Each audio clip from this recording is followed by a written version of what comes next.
that you must be always examining yourself to see how many rules you had broken, the back of the card began like this. Rule 1. Put the whole thing out of your head the moment you get into bed. Or again, whereas the front said that you must always go and ask your elders what the rule about a certain thing was, if you were in the least doubt, the back said, Rule 2. Unless they saw you do it, keep quiet, or else you'll rue it. And so on. And now I dreamed that John went out one morning and tried to play in the road and to forget his troubles. But the rules kept coming back into his head, so that he did not make much of it. However, he went on always a few yards further, till suddenly he looked up and saw that he was so far away from home that he was in a part of the road he had never seen before.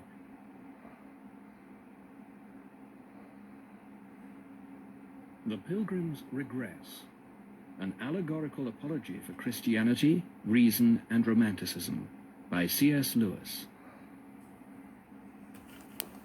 The book bears a dedication to Arthur Greaves. As cold waters to a thirsty soul, so is good news from a far country.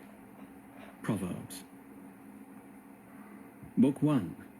The Data.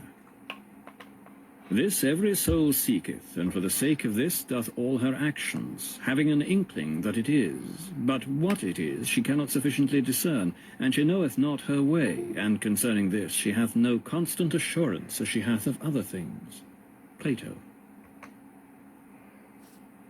Whose souls, albeit in a cloudy memory, yet seek back their good, but like drunk men know not the road home. Boethius. Somewhat it seeketh, and what that is directly it knoweth not. Yet very intentive desire thereof doth so incite it, that all other known delights and pleasures are laid aside.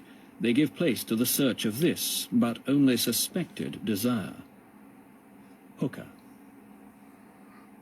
1. The Rules. I dreamed of a boy who was born in the land of Puritania, and his name was John.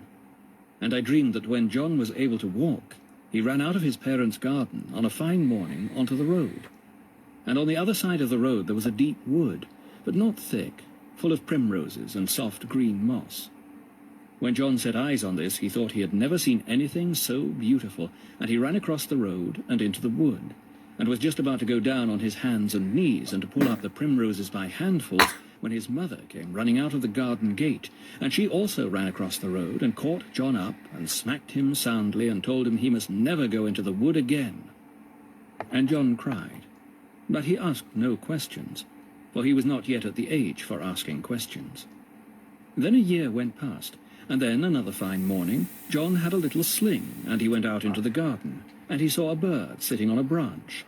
And John got his sling ready and was going to have a shot at the bird when the cook came running out of the garden and caught John up and smacked him soundly and told him he must never kill any of the birds in the garden. Why? Said John. Because the steward would be very angry, said cook. Who is the steward? Said John.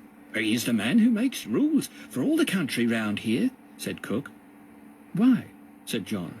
Because the landlord set him to do it. Who is the landlord? Said John. He owns all the country, said the cook. Why? Said John. And when he asked this, the cook went and told his mother. And his mother sat down and talked to John about the landlord all afternoon. But John took none of it in, for he was not yet at the age for taking it in. Then a year went past, and one dark, cold, wet morning John was made to put on new clothes. They were the ugliest clothes that had ever been put upon him, which John did not mind at all, but they also caught him under the chin, and were tight under the arms, which he minded a great deal, and they made him itch all over. And his father and mother took him out along the road, one holding him by each hand, which was uncomfortable too, and very unnecessary, and told him they were taking him to see the steward. The steward lived in a big dark house of stone on the side of the road. The father and mother went in to talk to the steward first, and John was left sitting in the hall on a chair so high that his feet did not reach the floor. There were other chairs in the hall where he could have sat in comfort, but his father had told him that the steward would be angry if he did not sit absolutely still and be very good. And John was beginning to be afraid. So he sat still in the high chair with his feet dangling, and his clothes itching all over him, and his eyes starting out of his head. After a very long time, his parents came back again, looking as if they had been with the doctor, very grave. Then they said that John must go in and see the steward too. And when John came into the room, there was an old man with a red, round face who was very kind and full of jokes, so that John quite got over his fears, and they had a good talk about fishing tackle and bicycles. But just when the talk was at its best, the steward got up and cleared his throat. He then took down a mask from the wall with a long white beard attached to it, and suddenly clapped it on his face, so that his appearance was awful. And he said, "Now I'm going to talk to you about the landlord. The landlord owns all the country, and it is very, very kind of him to allow us to live on in it at all. Very, very kind." He went on repeating, "very kind," in a queer sing-song voice, so long that John would have laughed. But now he was beginning to be frightened again. The steward then took down from a peg a big card with small print all over it, and said, "Here is a list of all the things the landlord says you must not do. You'd better look at it." So John took the card. But half the rules seemed to forbid things he had never heard of, and the other half forbade things he was doing every day and could not imagine not doing. And the number of the rules was so enormous that he felt he could never remember them all. "I hope," said the steward, "that you have not already broken any of the rules." John's heart began to thump, and his eyes bulged more and more, and he was at his wits' end when the steward took the mask off and looked at John with his real face and said, "Better tell a lie, old chap, better tell a lie. Easiest for all concerned," and popped the mask on his face all in a flash. John gulped and said quickly, "Oh, no, sir." "That is just as well," said the steward through the mask, "because, you know, if you did break any of them and the landlord got to know of it, do you know what he'd do to you?" "No, sir," said John. And the steward's eyes seemed to be twinkling dreadfully through the holes of the mask. "He'd take you and shut you up for ever and ever in a black hole full of snakes and scorpions as large as lobsters, for ever and ever. And besides that, he is such a kind, good man, so very, very kind, that I am sure you would never want to displease him." "No, sir," said John, "but please, sir." "Well," said the steward. "Please, sir, supposing I did break one little one, just by accident, you know, could nothing stop the snakes and lobsters?" "Ah," said the steward. And then he sat down and talked for a long time, but John could not understand a single syllable. However, it all ended with pointing out that the landlord was quite extraordinarily kind and good to his tenants, and would certainly torture most of them to death the moment he had the slightest pretext. "And you can't blame him," said the steward, "for after all, it is his land, and it is so very good of him to let us live here at all, people like us, you know." Then the steward took off the mask and had a nice, sensible chat with John again, and gave him a cake and brought him out to his father and mother. But just as they were going, he bent down and whispered in John's ear, "I shouldn't bother about it all too much if I were you." At the same time, he slipped the card of rules into John's hand and told him he could keep it for his own use. 2. The Island. Now the days and the weeks went on again, and I dreamed that John had little peace either by day or night for thinking of the rules and the black hole full of snakes. At first he tried very hard to keep them all, but when it came to bedtime he always found that he had broken far more than he had kept, and the thought of the horrible tortures to which the good, kind landlord would put him became such a burden that next day he would become quite reckless and break as many as he possibly could. For oddly enough, this eased his mind for the moment. But then, after a few days, the fear would return, and this time it would be worse than before because of the dreadful number of rules that he had broken during the interval. But what puzzled him most at this time was a discovery which he made after the rules had been hanging in his bedroom for 2 or 3 nights. Namely, that on the other side of the card, on the back, there was quite a different set of rules. There were so many that he never read them all through, and he was always finding new ones. Some of them were very like the rules on the front of the card, but most of them were just the opposite. Thus, whereas the front of the card said that you must be always examining yourself to see how many rules you had broken, the back of the card began like this. Rule 1. Put the whole thing out of your head the moment you get into bed. Or again, whereas the front said that you must always go and ask your elders what the rule about a certain thing was, if you were in the least doubt, the back said, "Rule 2, unless they saw you do it, keep quiet, or else you'll rue it," and so on. And now I dreamed that John went out one morning and tried to play in the road and to forget his troubles, but the rules kept coming back into his head, so that he did not make much of it. However, he went on always a few yards further, till suddenly he looked up and saw that he was so far away from home that he was in a part of the road he had never seen before. Then came the sound of a musical instrument. From behind, it seemed, very sweet and very short, as if it were one plucking of a string or one note of a bell, and after it a full, clear voice. And it sounded so high and strange that he thought it was very far away, further than a star. The voice said, "Come." Then John saw that there was a stone wall beside the road in that part, but it had, what he had never seen in a garden wall before, a window. There was no glass in the window, and no bars. It was just a square hole in the wall. Through it he saw a green wood full of primroses, and he remembered suddenly how he had gone into another wood to pull primroses as a child very long ago, so long that even in the moment of remembering, the memory seemed still out of reach. While he strained to grasp it, there came to him from beyond the wood a sweetness and a pang so piercing that instantly he forgot his father's house, and his mother, and the fear of the landlord, and the burden of the rules. All the furniture of his mind was taken away. A moment later he found that he was sobbing, and the sun had gone in, and what it was that had happened to him he could not quite remember, nor whether it had happened in this wood or in the other wood when he was a child.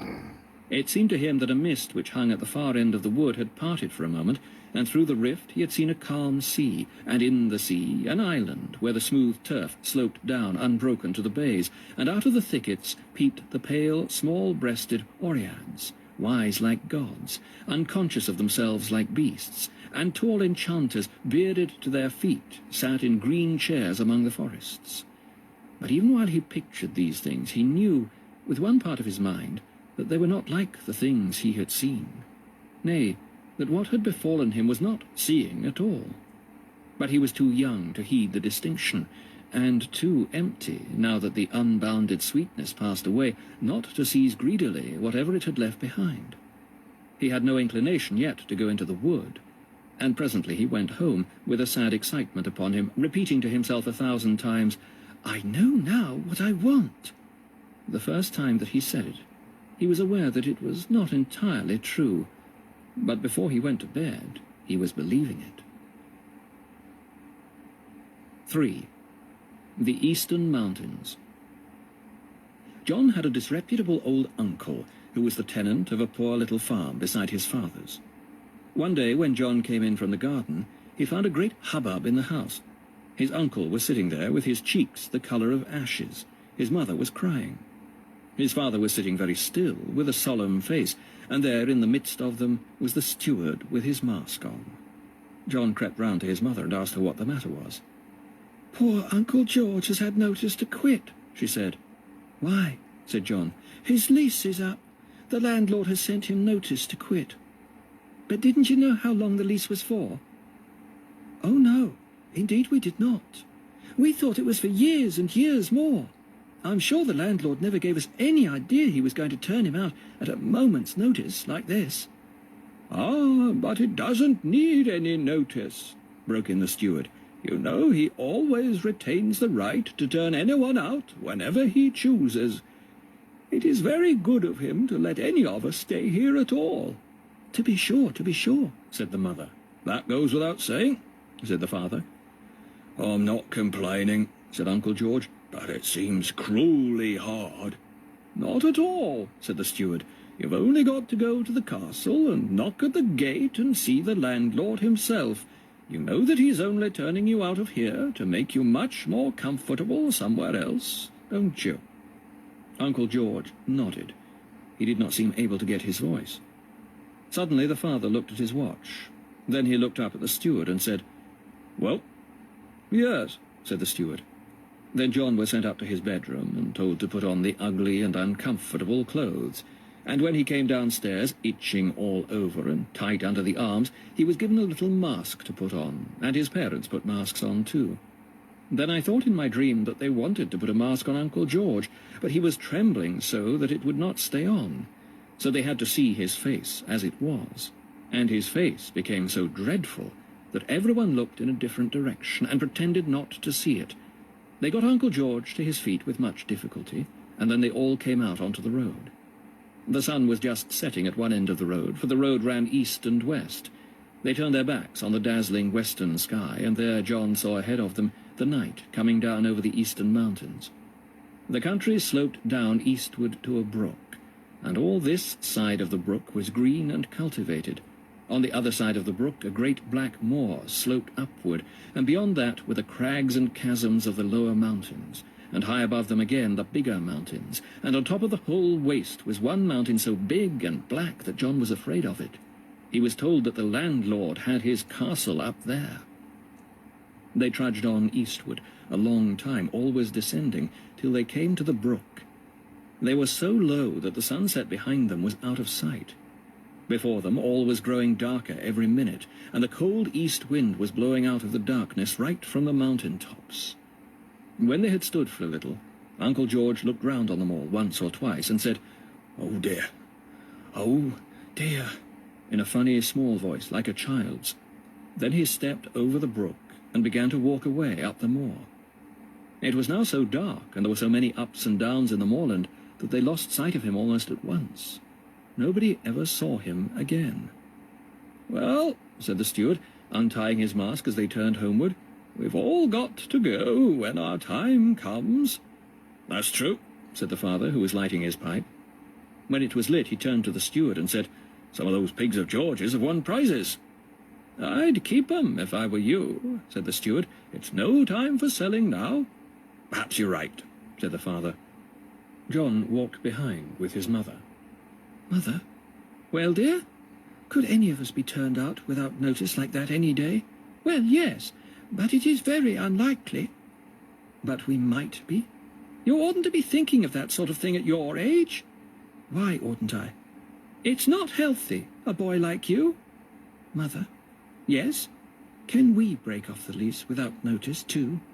"How do you mean?" "Well, the landlord can turn us out of the farm whenever he likes. Can we leave the farm whenever we like?" "No, certainly not." "Why not?" "That's in the lease. We must go when he likes and stay as long as he likes." "Why?"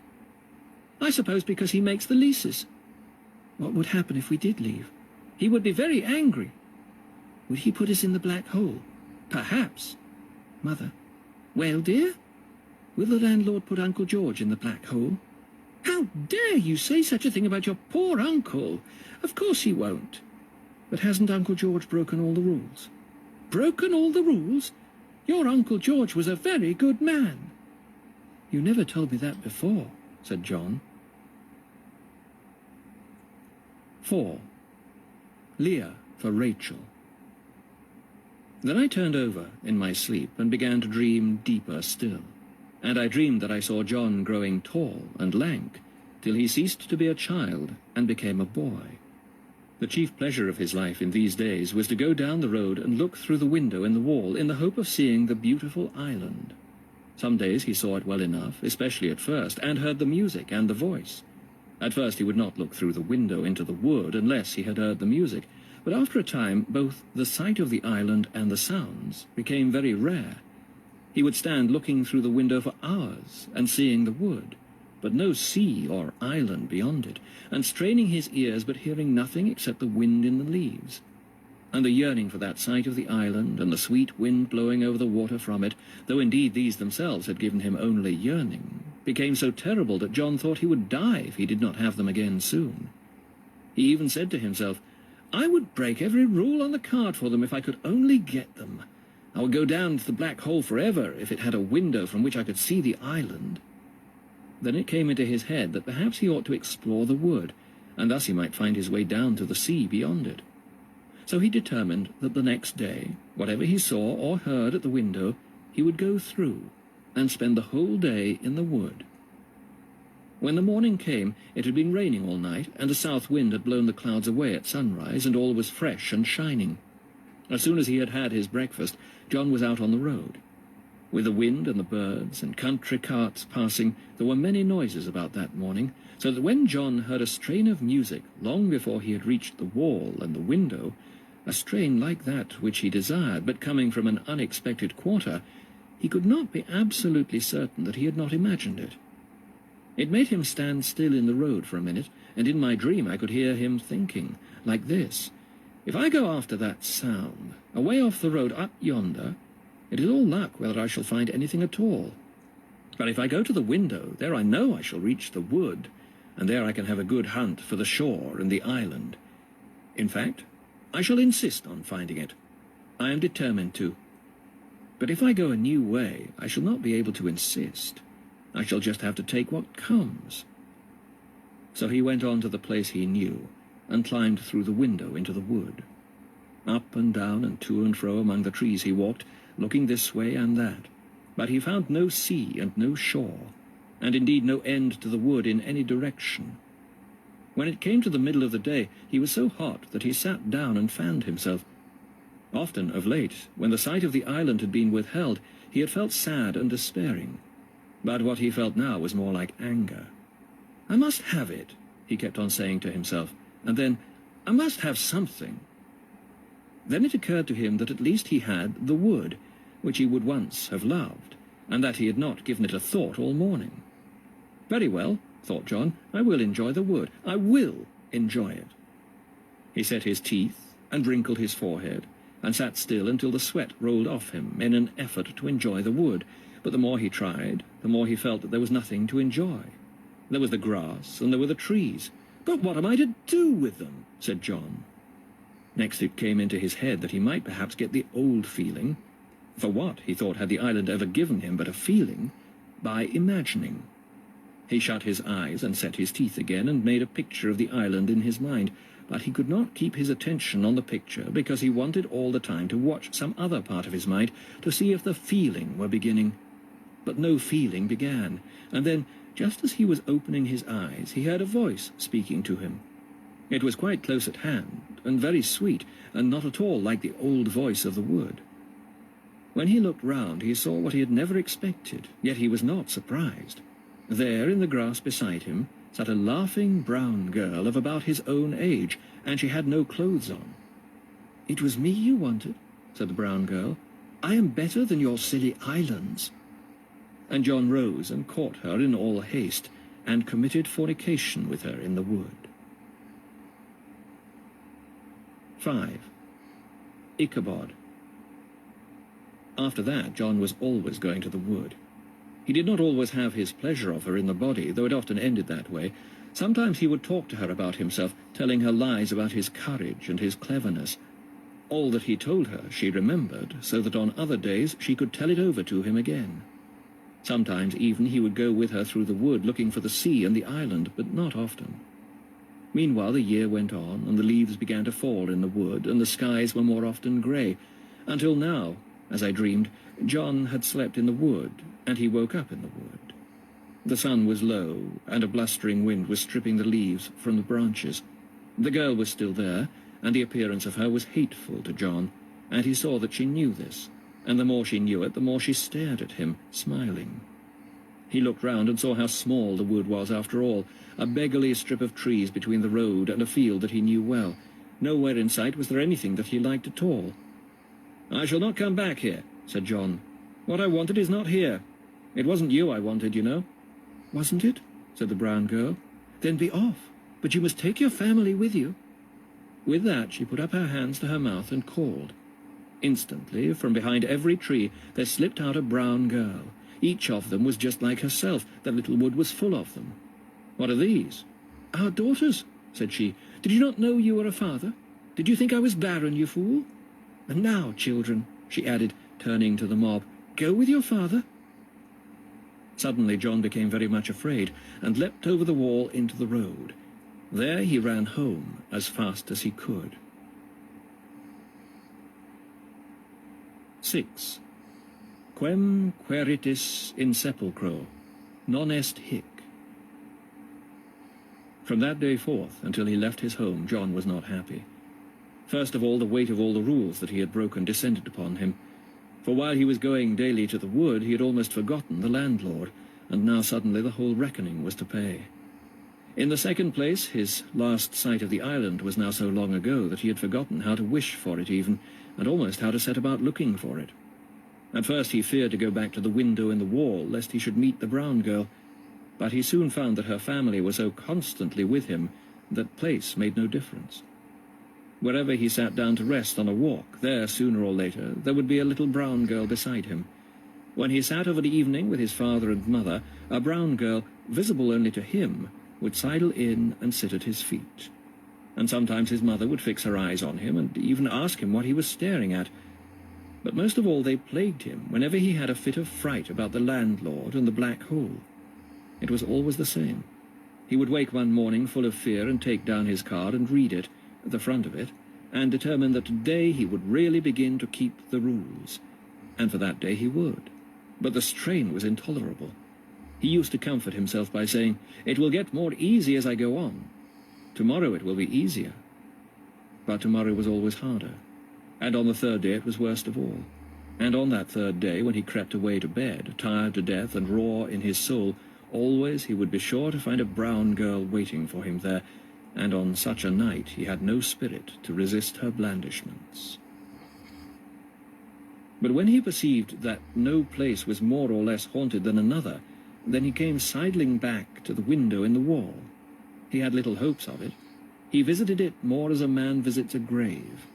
It was full winter now, and the grove was naked and dark. The trees dripped in it, and the stream, he saw now that it was little more than a gutter, was full of dead leaves and mud. The wall, too, was broken where he had jumped over it.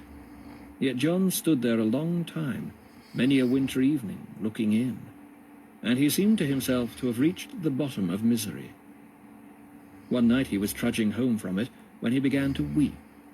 He thought of that first day when he had heard the music and seen the island, and the longing, not now for the island itself, but for that moment when he had so sweetly longed for it, began to swell up in a warm wave, sweeter, sweeter, till he thought he could bear no more, and then yet sweeter again, till on the top of it, unmistakably, there came the short sound of music, as if a string had been plucked or a bell struck once. At the same moment, a coach had gone past him. He turned and looked after it, in time to see a head, even then being withdrawn from the window, and he thought he heard a voice say, "Come."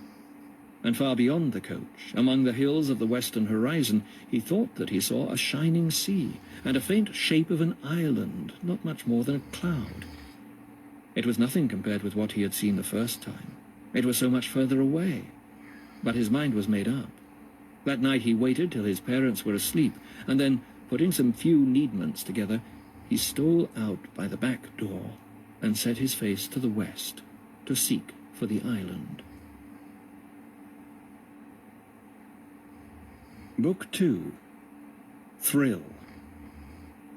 Thou shalt not make to thyself any graven image, nor the likeness of anything that is in the heaven above. Exodus. The soul of man, therefore, desiring to learn what manner of things these are, casteth her eyes upon objects akin to herself, whereof none sufficeth. And then it is that she saith, With the Lord, and with the things whereof I spoke, there is nothing in that likeness. What then is it like? This is the question, O son of Dionysus, that is the cause of all evils, or rather the travail wherein the soul travaileth about it. Plato, though some think it wrongly attributed to him. Following false copies of the good, that no sincere fulfilment of their promise make. Dante. In hand she boldly took to make another like the former dame, another Florimel in shape and look, so lively and so like that many it mistook. Spenser. 1. Dixit incipiens. Still I lay dreaming in bed and looked, and I saw John go plodding along the road westward in the bitter black of a frosty night. He walked so long that the morning broke. Then presently John saw a little inn by the side of the road, and a woman with a broom, who had opened the door and was sweeping out the rubbish. So he turned in there and called for a breakfast. And while it was cooking, he sat down in a hard chair by the newly lit fire and fell asleep. When he woke, the sun was shining through the window, and there was his breakfast laid. Another traveller was already eating. He was a big man, with red hair and a red stubble on all his 3 chins, buttoned up very tight. When they had both finished, the traveller rose and cleared his throat and stood with his back to the fire. Then he cleared his throat again and said, "A fine morning, young sir." "Yes, sir," said John. "You are going west, perhaps, young man?" I think so." "It is possible that you don't know me." "I am a stranger here." "No offence," said the stranger. "My name is Mr. Enlightenment, and I believe it is pretty generally known. I shall be happy to give you my assistance and protection as far as our ways lie together." John thanked him very much for this, and when they went out from the inn, there was a neat little trap waiting, with a fat little pony between the shafts, and its eyes were so bright and its harness was so well polished that it was difficult to say which was twinkling the keener in the morning sunshine. They both got into the trap, and Mr. Enlightenment whipped up the fat little pony, and they went bowling along the road as if nobody had a care in the world. Presently they began to talk. "And where might you come from, my fine lad?" said Mr. Enlightenment. "From Puritania, sir," said John. "A good place to leave, eh?" "I'm so glad you think that," cried John. "I was afraid—" "I hope I'm a man of the world," said Mr. Enlightenment. "Any young fellow who is anxious to better himself may depend on finding sympathy and support in me. Puritania. Why, I suppose you have been brought up to be afraid of the landlord." "Well, I must admit I sometimes do feel rather nervous." "You may make your mind easy, my boy. There is no such person." "There is no landlord?" "There is absolutely no such thing. I might even say no such entity in existence. There never has been, and never will be." "And is this absolutely certain?" cried John, for a great hope was rising in his heart. "Absolutely certain. Look at me, young man. I ask you, do I look as if I was easily taken in?" "Oh, no," said John hastily. "I was just wondering, though. I mean, how did they all come to think there was such a person?" "The landlord is an invention of those stewards, all made up to keep the rest of us under their thumb. And of course the stewards are hand in glove with the police. They are a shrewd lot, those stewards. They know which side their bread is buttered on, all right. Clever fellows.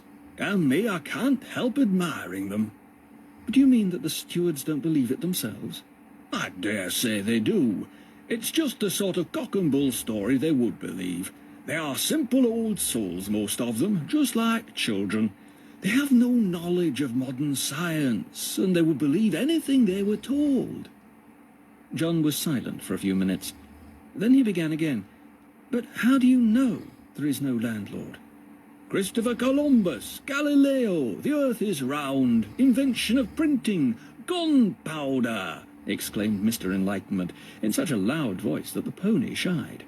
"I beg your pardon," said John. "Eh?" said Mr. Enlightenment.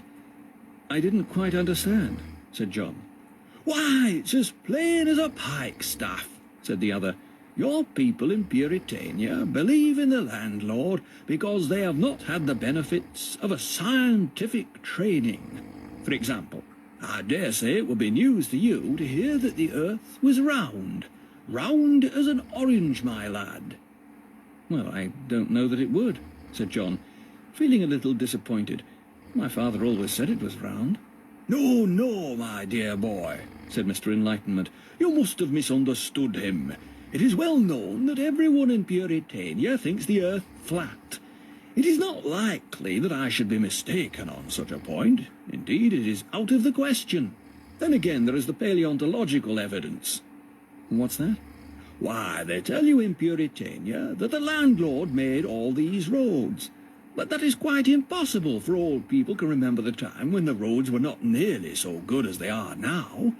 And what is more, scientists have found all over the country the traces of old roads running in quite different directions. The inference is obvious." John said nothing.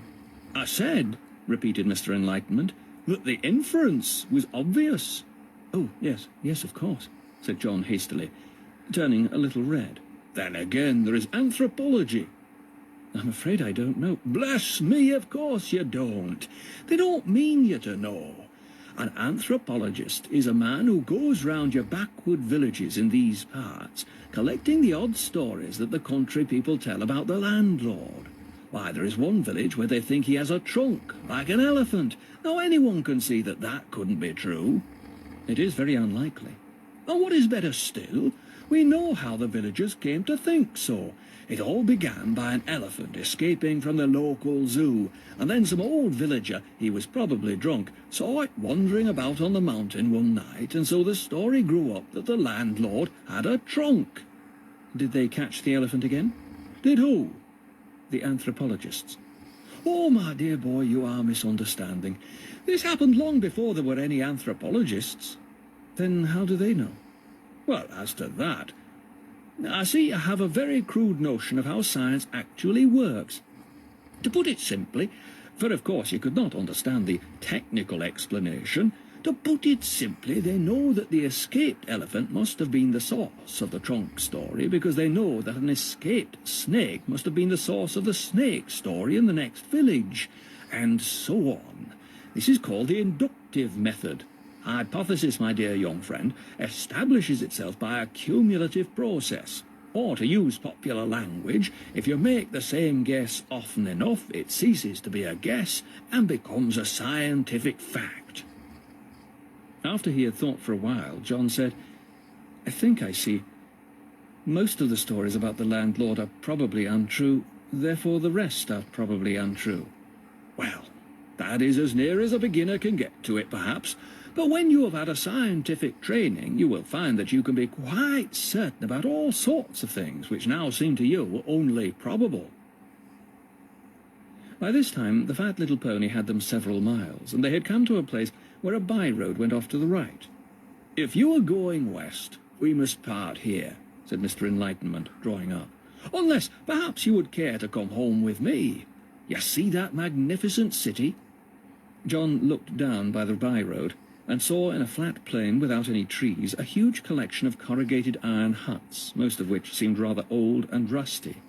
"That," said Mr. Enlightenment, "is the city of Claptrap. You will hardly believe me when I say that I can remember it as a miserable village. When I first came here, it had only 40 inhabitants. It now boasts a population of 12,400,361 souls, who include, I may add, the majority of our most influential publicists and scientific popularizers. In this unprecedented development, I am proud to say that I have borne no small part. But it is no mock modesty to add that the invention of the printing press has been more important than any merely personal agency. If you would care to join us—" "Well, thank you," said John, "but I think I will keep to the main road a little longer." He got out of the trap and turned to bid good-bye to Mr. Enlightenment. Then a sudden thought came into his head, and he said, "I'm not sure that I've really understood all your arguments, sir. Is it absolutely certain that there is no landlord?" "Absolutely. I'll give you my word of honour." With these words they shook hands. Mr. Enlightenment turned the pony's head up the by-road, gave it a touch with the whip, and in a few moments was out of sight. 2. The Hill. Then I saw John bounding forward on his road so lightly that before he knew it he had come to the top of a little hill. It was not because the hill had tired him that he stopped there, but because he was too happy to move. "There is no landlord," he cried. Such a weight had been lifted from his mind that he felt he could fly. All round him the frost was gleaming like silver, the sky was like blue glass, a robin sat in the hedge beside him, a cock was crowing in the distance. "There is no landlord!" He laughed when he thought of the old card of rules hung over his bed in the bedroom, so low and dark in his father's house. "There is no landlord! There is no black hole!" He turned and looked back on the road he had come by, and when he did so he gasped with joy. For there in the east, under the morning light, he saw the mountains heaped up to the sky like clouds, green and violet and dark red. Shadows were passing over the big rounded slopes, and water shone in the mountain pools, and up at the highest of all the sun was smiling steadily on the ultimate crags. These crags were indeed so shaped that you could easily take them for a castle. And now it came into John's head that he had never looked at the mountains before, because, as long as he thought that the landlord lived there, he had been afraid of them. But now that there was no landlord, he perceived that they were beautiful. For a moment he almost doubted whether the island could be more beautiful, and whether he would not be wiser to go east instead of west. But it did not seem to him to matter, for he said, "If the world has the mountains at one end and the island at the other, then every road leads to beauty, and the world is a glory among glories." At that moment he saw a man walking up the hill to meet him. Now I knew in my dream that this man's name was Mr. Virtue, and he was about of an age with John, or a little older. "What is the name of this place?" said John. "It is called Jehovah-Jireh," said Mr. Virtue. Then they both turned and continued their journey to the west. After they had gone a little way, Mr. Virtue stole a glance at John's face, and then he smiled a little. "Why do you smile?" said John. "I was thinking that you looked very glad." "So would you be if you had lived in the fear of a landlord all your life and had just discovered that you were a free man." "Oh, it's that, is it?" "You don't believe in the landlord, do you?" "I know nothing about him, except by hearsay like the rest of us." "You wouldn't like to be under his thumb." "Wouldn't like? I wouldn't be under anyone's thumb." "You might have to, if he had a black hole." "I'd let him put me in the black hole sooner than take orders, if the orders were not to my mind." "Why, I think you are right. I can hardly believe it yet, that I need not obey the rules. There's that robin again. To think that I could have a shot at it if I liked and no one would interfere with me." "Do you want to?" "I'm not sure that I do," said John, fingering his sling. But when he looked round on the sunshine and remembered his great happiness and looked twice at the bird, he said, "No, I don't. There is nothing I want less. Still, I could if I liked." "You mean you could if you chose?" "Where's the difference?" "All the difference in the world." 3. A little southward. I thought that John would have questioned him further, but now they came in sight of a woman who was walking slower than they, so that presently they came up with her and wished her good day. When she turned, they saw that she was young and comely, though a little dark of complexion. She was friendly and frank, but not wanton, like the brown girls, and the whole world became pleasanter to the young men because they were travelling the same way with her. But first they told her their names, and she told them hers, which was Media Halfways. "And where are you travelling to, Mr. Virtue?" she asked. "To travel, hopefully, is better than to arrive," said Virtue. "Do you mean you're just out for a walk? Just for exercise?" "Certainly not," said Virtue, who was becoming a little confused. "I'm on a pilgrimage. I must admit, now that you press me, I've not a very clear idea of the end, but that is not the important question. These speculations don't make one a better walker. The great thing is to do one's 30 miles a day." "Why?" "Because that is the rule." "Ho, ho," said John, "so you do believe in the landlord after all?" "Not at all. I didn't say it was the landlord's rule." "Whose is it, then?" "It is my own rule. I made it myself." "But why?" "Well, that again is a speculative question.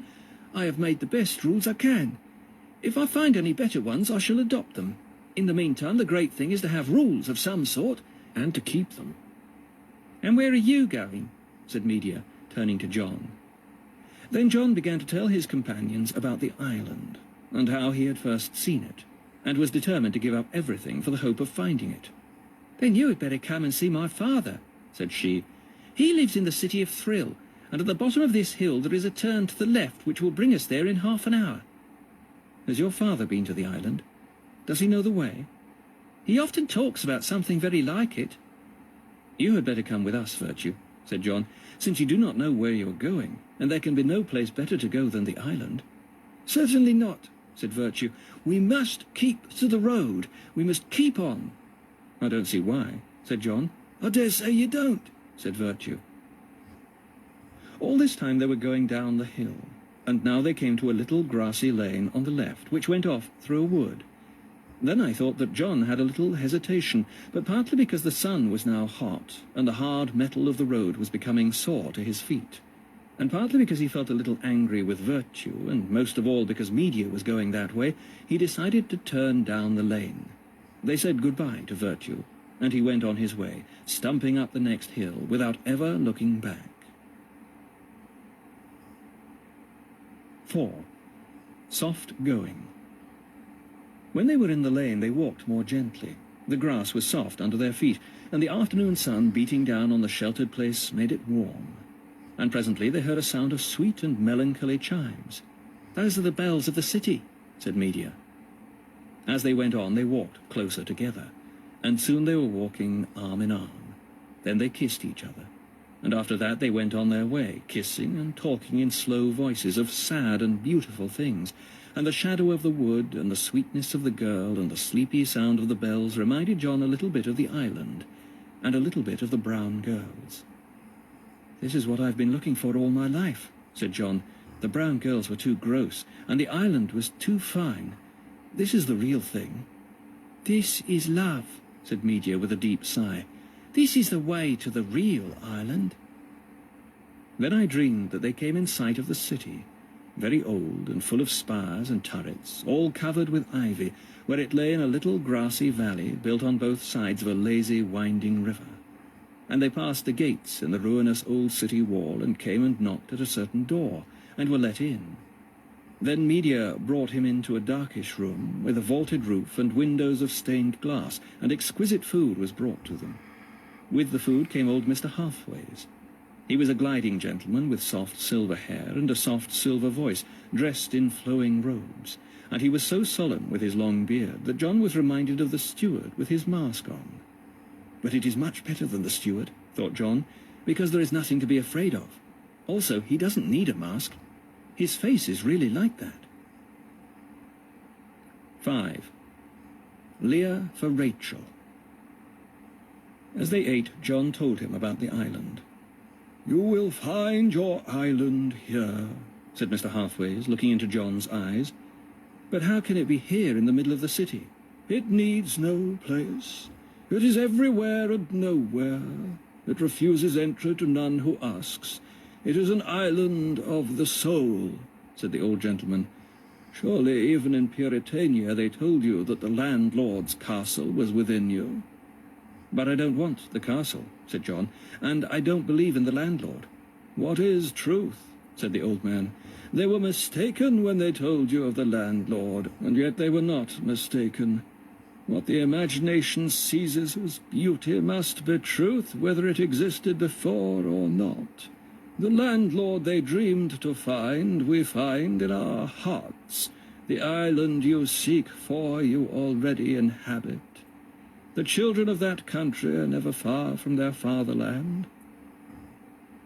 When the meal was ended, the old gentleman took a harp, and at the first sweep of his hand across the strings, John began to think of the music that he had heard by the window in the wall. Then came the voice, and it was no longer merely silver sweet and melancholy, like Mr. Halfway's speaking voice, but strong and noble and full of strange overtones, the noise of the sea and of all birds, and sometimes of wind and thunder. And John began to see a picture of the island with his eyes open. But it was more than a picture, for he sniffed the spicy smell, and the sharp brine of the sea mixed with it. He seemed to be in the water, only a few yards from the sand of the island. He could see more than he had ever seen before, but just as he had put down his feet and touched a sandy bottom, and was beginning to wade ashore, the song ceased. The whole vision went away. John found himself back in the dusky room, seated on a low divan, with Media by his side. "Now I shall sing you something else," said Mr. Halfways. "Oh, no," cried John, who was sobbing. "Sing the same again. Please sing it again." "You had better not hear it twice in the same evening. I have plenty of other songs." "I would die to hear the first one again," said John. "Well, well," said Mr. Halfways. "Perhaps you know best. Indeed, what does it matter? It is as short to the island one way as another."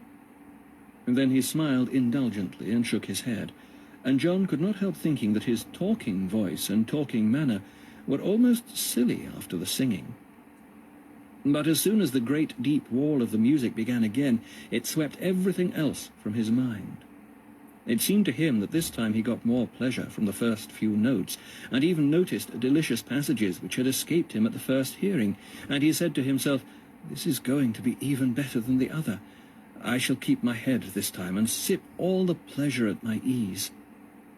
I saw that he settled himself more comfortably to listen, and Media slipped her hand into his. It pleased him to think that they were going to the island together.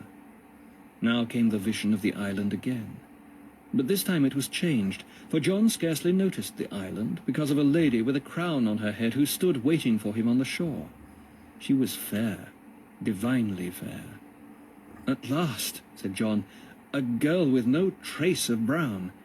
And he began again to wade ashore, holding out his arms to embrace that queen.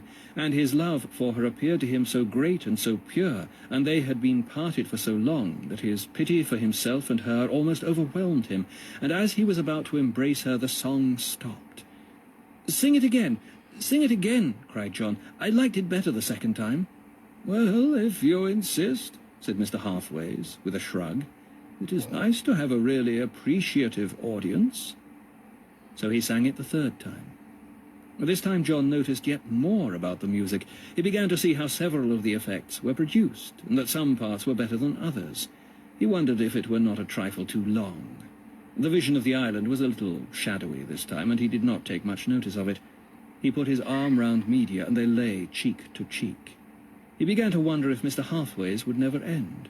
And when at last the final passage closed, with a sobbing break in the singer's voice, the old gentleman looked up and saw how the young people lay in one another's arms. Then he rose and said, "You have found your island. You have found it in one another's hearts." Then he tiptoed from the room, wiping his eyes. 6. Ichabod. "Media, I love you," said John. "We have come to the real island," said Media. "But, oh, alas," said he, "so long our bodies, why do we forbear? Else a great prince in prison lies," sighed she. "No one else can understand the mystery of our love," said he. At that moment a brisk, hobnailed step was heard, and a tall young man strode into the room carrying a light in his hand. He had coal-black hair and a straight mouth like the slit in a pillar-box, and he was dressed in various kinds of metal wire. As soon as he saw them, he burst into a great guffaw. The lovers instantly sprang up and apart. "Well, Brownie," said he, "at your tricks again?" "Don't call me that name," said Media, stamping her foot. "I've told you before not to call me that." The young man made an obscene gesture at her and then turned to John. "I see that old fool of a father of mine has been at you." "You have no right to speak that way of father," said Media. Then, turning to John, her cheeks flaming, her breast heaving, she said, "All is over. Our dream is shattered. Our mystery is profaned. I would have taught you all the secrets of love, and now you are lost to me forever. We must part. I shall go and kill myself." And with that she rushed from the room. 7. Non est hic. "Don't bother about her," said the young man. "She's threatened that 100 times. She's only a brown girl, though she doesn't know it." "A brown girl?" cried John. "And your father?" "My father has been in the pay of the brownies all his life. He doesn't know it, the old chucklehead. Calls them the muses, or the spirit, or some rot. In actual fact, he is by profession a pimp." "And the island?" said John. "We'll talk about it in the morning. Ain't the kind of island you're thinking of. Tell you what, I don't live with my father and my precious sister. I live in Escropolis, and I'm going back tomorrow. I'll take you down to the laboratory and show you some real poetry. Not fantasies, the real thing." "Thank you very much," said John. Then young Mr. Halfways found his room for him, and the whole of that household went to bed. 8. Great Promises. Gus Halfways was the name of Mr. Halfway's son. As soon as he rose in the morning, he called John down to breakfast with him so that they might start on their journey. There was no one to hinder them, for old Halfways was still asleep, and Media always had breakfast in bed. When they had eaten, Gus brought him into a shed beside his father's house and showed him a machine on wheels. "What is this?" said John. "My old bus," said young Halfways. Then he stood back, with his head on one side, and gazed at it for a bit, but presently he began to speak in a changed and reverent voice. "She is a poem. She is the daughter of the spirit of the age. What was the speed of Atalanta to her speed, the beauty of Apollo to her beauty? Now beauty to John meant nothing save glimpses of his island, and the machine did not remind him of his island at all, so he held his tongue. Don't you see, said Gus, our fathers made images of what they called gods and goddesses, but they were really only brown girls and brown boys whitewashed, as anyone found out by looking at them too long. All self-deception and phallic sentiment. But here you have the real art. Nothing erotic about her, eh? Certainly not, said John, looking at the cog-wheels and coils of wire. It is certainly not at all like a brown girl.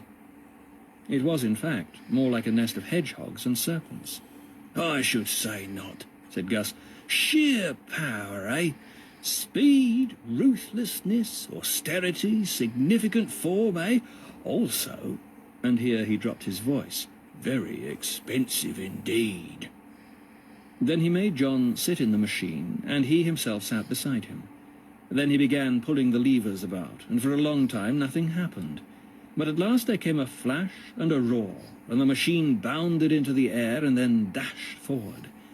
Before John had got his breath, they had flashed across a broad thoroughfare which he recognized as the main road, and were racing through the country to the north of it, a flat country of square stony fields divided by barbed wire fences. A moment later they were standing still in a city where all the houses were built of steel. Book 3. Through Darkest Zeitgeistheim.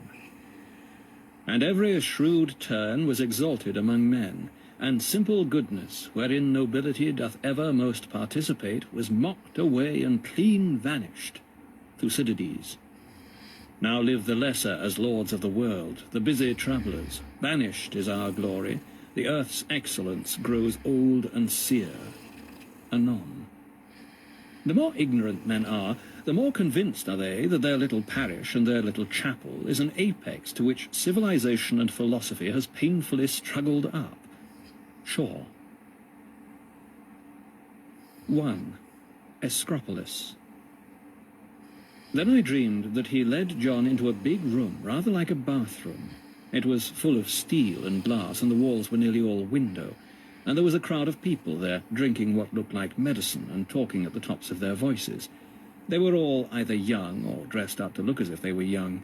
The girls had short hair and flat breasts and flat buttocks, so that they looked like boys, but the boys had pale egg-shaped faces and slender waists and big hips, so that they looked like girls, except for a few of them, who had long hair and beards. "What are they so angry about?" whispered John. "They are not angry," said Gus. "They are talking about art." And then he brought John into the middle of the room and said, "Say, here's a guy who's been taken in by my father and wants some real 100% music to clean him out. We'd better begin with something neo-romantic to make the transition." Then all the clevers consulted together, and presently they all agreed that Victoriana had better sing first. When Victoriana rose, John at first thought that she was a schoolgirl, but after he had looked at her again, he perceived that she was, in fact, about 50. Before she began to sing, she put on a dress, which was a sort of exaggerated copy of Mr. Halfway's robes, and a mask, which was like the steward's mask, except that the nose had been painted bright red, and one of the eyes had been closed in a permanent wink. "Priceless!" exclaimed one half of the clevers. "Too Puritanian!" But the other half, which included all the bearded men, held their noses in the air and looked very stiff. Then Victoriana took a little toy harp and began.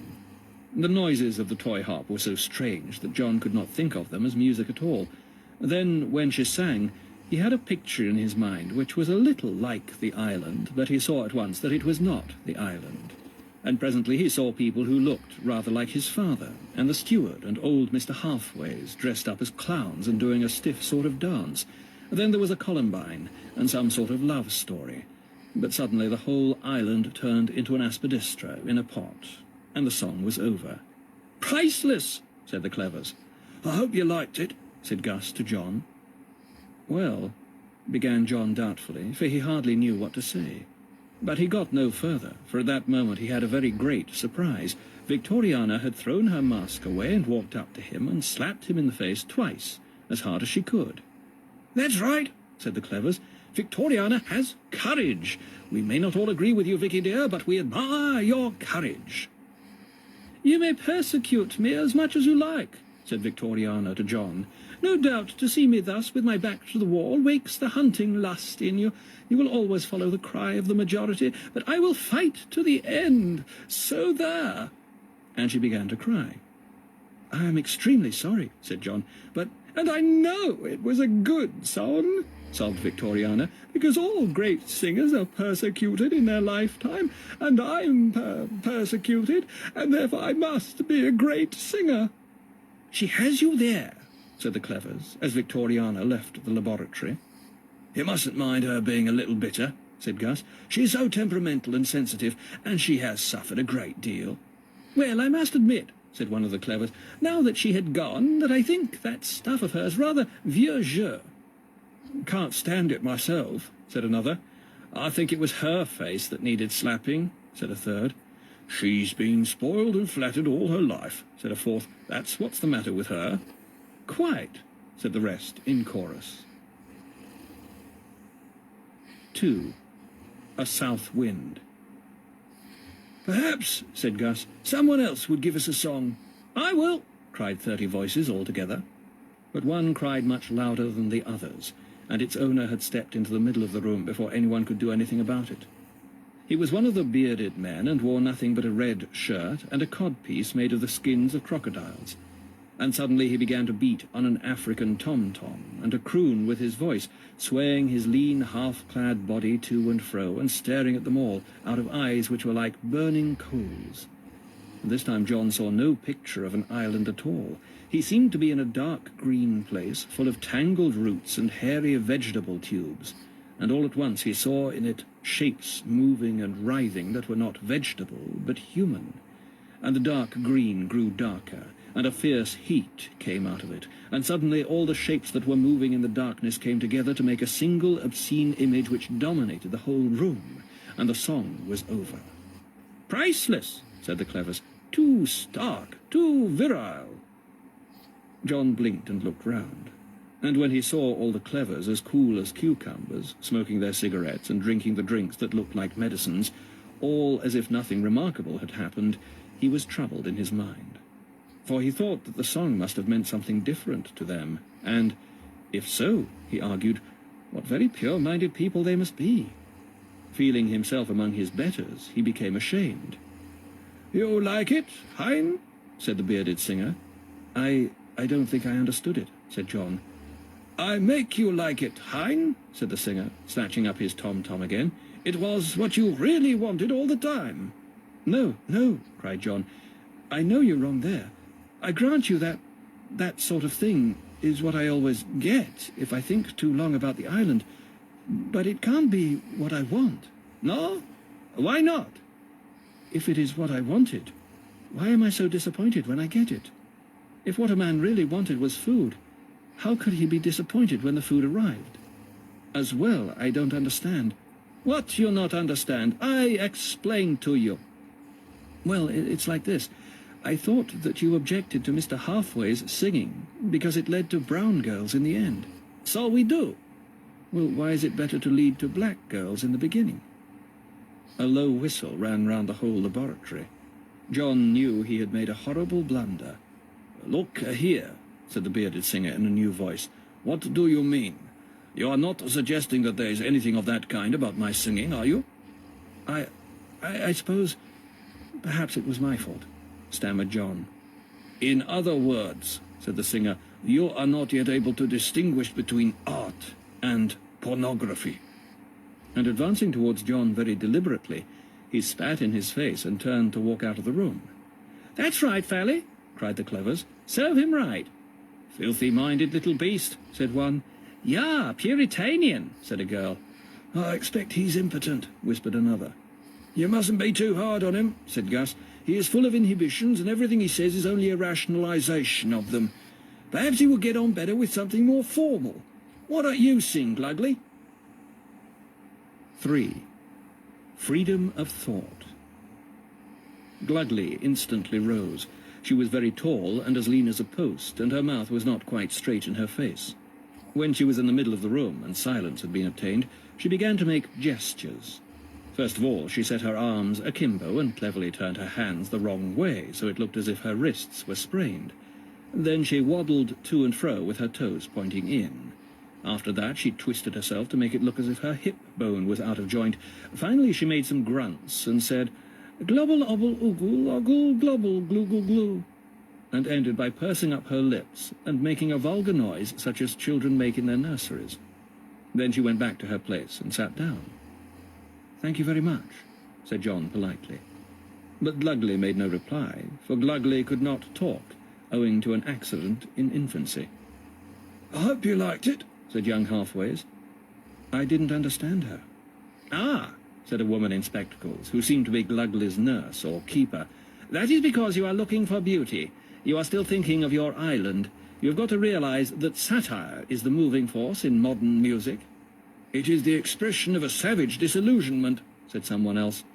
"Reality has broken down," said a fat boy who had drunk a great deal of the medicine and was lying flat on his back, smiling happily. "Our art must be brutal," said Gluggly's nurse. "We lost our ideals when there was a war in this country," said a very young clever. "They were ground out of us in the mud and the flood and the blood. That is why we have to be so stark and brutal." "But look here," cried John. "That war was years ago. It was your fathers who were in it. And they are all settled down and living ordinary lives." "Puritanian, bourgeois," cried the clevers. Everyone seemed to have risen. "Hold your tongue," whispered Gus in John's ear. But already someone had struck John on the head, and as he bowed under the blow, someone else hit him from behind. "It was the mud and blood," hissed the girls all round him. "Well," said John, ducking to avoid a retort that had been flung at him, "if you are really old enough to remember that war, why do you pretend to be so young?" "We are young," they howled. "We are the new movement. We are the revolt." "We have got over humanitarianism," bellowed one of the bearded men, kicking John on the kneecap. "And prudery," said a thin little old maid, trying to wrench his clothes off from the neck. And at the same moment 6 girls leapt at his face with their nails, and he was kicked in the back and the belly, and tripped up so that he fell on his face, and hit again as he rose, and all the glass in the world seemed breaking round his head as he fled for his life from the laboratory. And all the dogs of Escropolis joined in the chase as he ran along the street, and all the people followed, pelting him with ordure and crying, "Puritanian, bourgeois, prurient." 4. The man behind the gun. When John could run no further, he sat down. The noise of the pursuers had died away, and looking back, he could see no sign of Escropolis. He was covered with filth and blood, and his breathing hurt him. There seemed to be something wrong with one of his wrists. As he was too tired to walk, he sat still and thought for a while. And first he thought that he would like to go back to Mr. Halfway's. "It is true," he said, "that if you listened to him too long, it would lead you to Media, and she had a trace of brown in her. But then you had a glimpse of the island first. Now the clevers took you straight to brown girls, or worse, without even a glimpse of the island. I wonder, would it be possible to keep always at the island stage with Mr. Halfway's? Must it always end like that?" Then it came into his head that after all he did not want Mr. Halfway's songs, but the island itself, and that this was the only thing he wanted in the world. And when he remembered this, he rose very painfully to continue his journey, looking round for the west. He was still in flat country, but there seemed to be mountains ahead, and above them the sun was setting. A road ran towards them, so he began to limp along it. Soon the sunset disappeared, and the sky was clouded over, and a cold rain began. When he had limped about a mile, he passed a man who was mending the fence of his field and smoking a big cigar. John stopped and asked him if he knew the way to the sea. "Nope," said the man without looking up. "Do you know of any place in this country where I could get a night's lodging?" "Nope," said the man. "Could you give me a piece of bread?" said John. "Certainly not," said Mr. Mammon. "It will be contrary to all economic laws. It would pauperize you." Then, when John lingered, he added, "Move on. I don't want any loiterers about here." And John limped on for about 10 minutes. Suddenly he heard Mr. Mammon calling out to him. He stopped and turned round. "What do you want?" shouted John.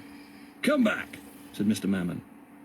John was so tired and hungry that he humbled himself to walk back, and the way seemed long, in the hope that Mammon had relented.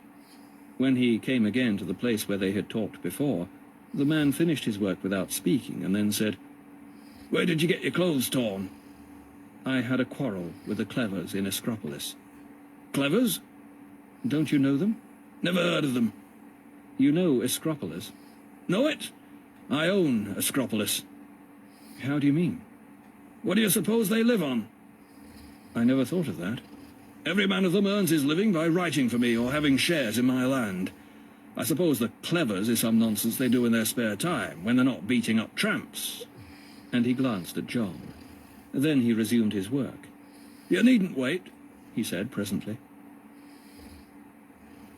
5. Under arrest. Then I turned round and immediately began to dream again, and I saw John plodding westward in the dark and the rain in great distress, because he was too tired to go on and too cold to stop. And after a time there came a north wind that drove the rain away and skinned the puddles with ice, and set the bare boughs clashing in the trees, and the moon came out. Now John looked up with his teeth chattering, and saw that he was entering into a long valley of rocks, with high cliffs on the right and the left, and the far end of the valley was barred with a high cliff all across, except for one narrow pass in the middle.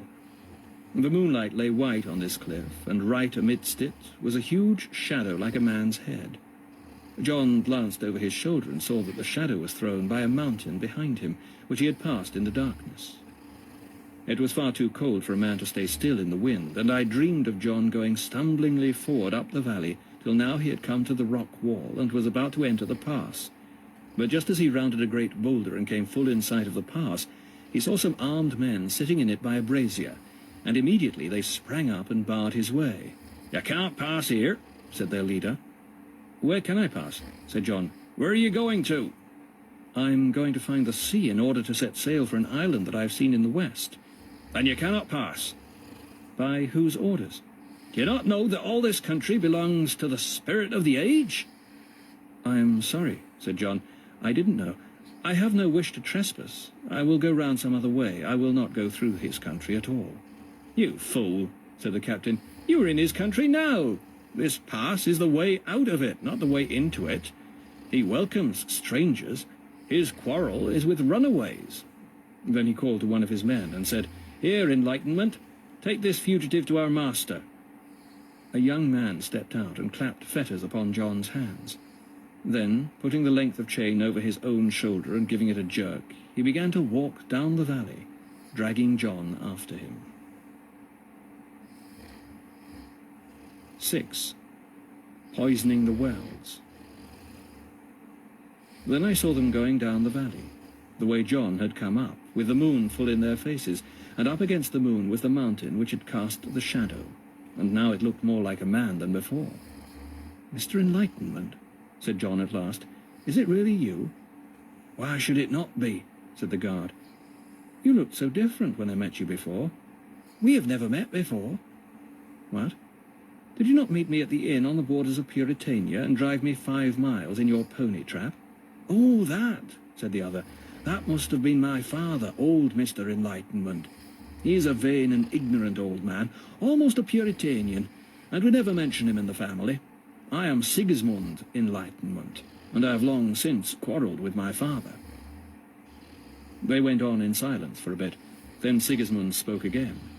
"It may save trouble if I tell you at once the best reason for not trying to escape, namely that there is nowhere to escape to."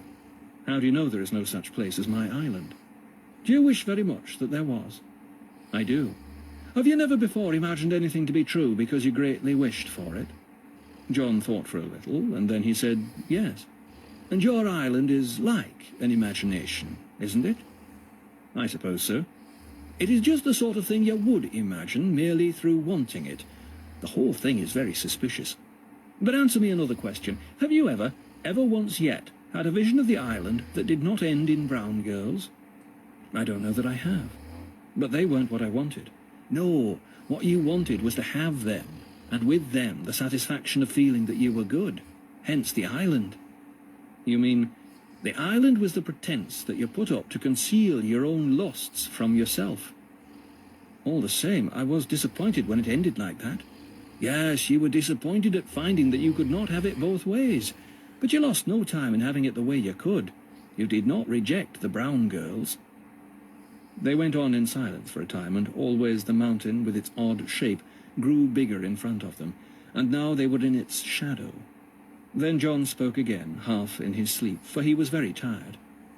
After all, it isn't only my island. I might go back east and try the mountains. The mountains do not exist. How do you know? Have you ever been there? Have you ever seen them except at night, or in a blaze of sunrise? No. And your ancestors must have enjoyed thinking that when their leases were out, they would go up to the mountains and live in the landlord's castle. It is a more cheerful prospect than going nowhere. I suppose so. It is clearly one more of the things people wish to believe. But do we never do anything else? Are all the things I see at this moment there only because I wish to see them? Most of them, said Sigismund. For example, you would like that thing in front of us to be a mountain. That is why you think it is a mountain. Why? Cried John. What is it? And then in my nightmare I thought John became like a terrified child and put his hands over his eyes not to see the giant. But young Mr. Enlightenment tore his hands away and forced his face round and made him see the spirit of the age where it sat like one of the stone giants, the size of a mountain with its eyes shut. Then Mr. Enlightenment opened a little door among the rocks and flung John into a pit made in the side of a hill just opposite the giant, so that the giant could look into it through its gratings. He will open his eyes presently, said Mr. Enlightenment. Then he locked the door and left John in prison. 7. Facing the facts. John lay in his fetters all night in the cold and stench of the dungeon. And when morning came there was a little light at the grating, and looking round John saw that he had many fellow prisoners, of all sexes and ages, but instead of speaking to him they all huddled away from the light and drew as far back into the pit, away from the grating, as they could. But John thought that if he could breathe a little fresh air he would be better, and he crawled up to the grating. But as soon as he looked out and saw the giant, it crushed the heart out of him, and even as he looked, the giant began to open his eyes, and John, without knowing why he did it, shrank from the grating. Now I dreamed that the giant's eyes had this property, that whatever they looked on became transparent. Consequently, when John looked round into the dungeon, he retreated from his fellow prisoners in terror, for the place seemed to be thronged with demons. A woman was seated near him, but he did not know it was a woman, because through the face he saw the skull, and through that the brains and the passages of the nose, and the larynx, and the saliva moving in the glands, and the blood in the veins, and lower down the lungs panting like sponges, and the liver and the intestines like a coil of snakes. And when he averted his eyes from her, they fell on an old man, and this was worse, for the old man had a cancer, and when John sat down and drooped his head not to see the horrors, he saw only the working of his own inwards. Then I dreamed of all these creatures living in that hole under the giant's eye for many days and nights. And John looked round on it all, and suddenly he fell on his face and thrust his hands into his eyes and cried out, "It is a black hole! There may be no landlord, but it is true about the black hole. I am mad. I am dead. I am in hell forever." 8. Parrot disease. Every day a jailer brought the prisoners their food, and as he laid down the dishes he would say a word to them. If their meal was flesh, he would remind them that they were eating corpses, or give them some account of the slaughtering. Or if it was the inwards of some beast, he would read them a lecture in anatomy, and show the likeness of the mess to the same parts in themselves, which was the more easily done because the giant's eyes were always staring into the dungeon at dinner-time. Or if the meal were eggs, he would recall to them that they were eating the menstruum of a verminous fowl, and crack a few jokes with the female prisoner. So he went on day by day. Then I dreamed that one day there was nothing but milk for them, and the jailer said as he put down the pipkin, "Our relations with the cow are not delicate, as you can easily see if you imagine eating any of her other secretions." Now John had been in the pit a shorter time than any of the others, and at these words something seemed to snap in his head, and he gave a great sigh and suddenly spoke out in a loud, clear voice, "Thank heaven! Now at last I know that you are talking nonsense." "What do you mean?" said the jailer, wheeling round upon him. "You are trying to pretend that unlike things are like. You are trying to make us think that milk is the same sort of thing as sweat or dung." "And pray, what difference is there except by custom?" "Are you a liar or only a fool that you see no difference between that which nature casts out as refuse and that which she stores up as food?" "So nature is a person, then, with purposes and consciousness," said the jailer with a sneer. "In fact, a landlady. No doubt it comforts you to imagine you can believe that sort of thing." And he turned to leave the prison with his nose in the air. "I know nothing about that," shouted John after him. "I am talking of what happens. Milk does feed calves, and dung does not." "Look here," cried the jailer, coming back. "We have had enough of this. That is high treason, and I shall bring you before the master." Then he jerked John up by his chain and began to drag him towards the door. But John, as he was being dragged, cried out to the others, "Can't you see it's all a cheat?" Then the jailer struck him in the teeth so hard that his mouth was filled with blood, and he became unable to speak. And while he was silent, the jailer addressed the prisoners and said, "You see, he is trying to argue. Now tell me, someone, what is argument?" And there was a confused murmur. "Come, come," said the jailer. "You must know your catechisms by now. You there." And he pointed to a prisoner a little older than a boy, whose name was Master Parrot. "What is argument?" "Argument," said Master Parrot, "is the attempted rationalization of the arguer's desires." "Very good," replied the jailer, "but you should turn out your toes and put your hands behind your back.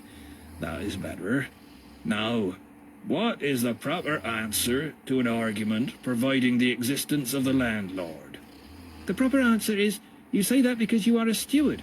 "Good boy. But hold your head up, that's right.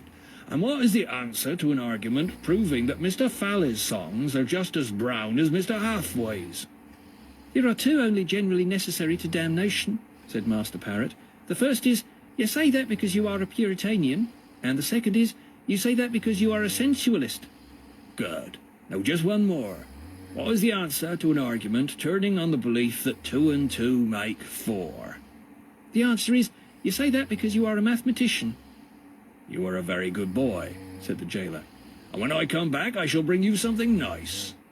And now, for you," he added, giving John a kick and opening the grating. 9. The Giant Slayer. When they came out into the air, John blinked a little, but not much, for they were still only in a half-light under the shadow of the giant, who was very angry, with smoke coming from his mouth, so that he looked more like a volcano than an ordinary mountain.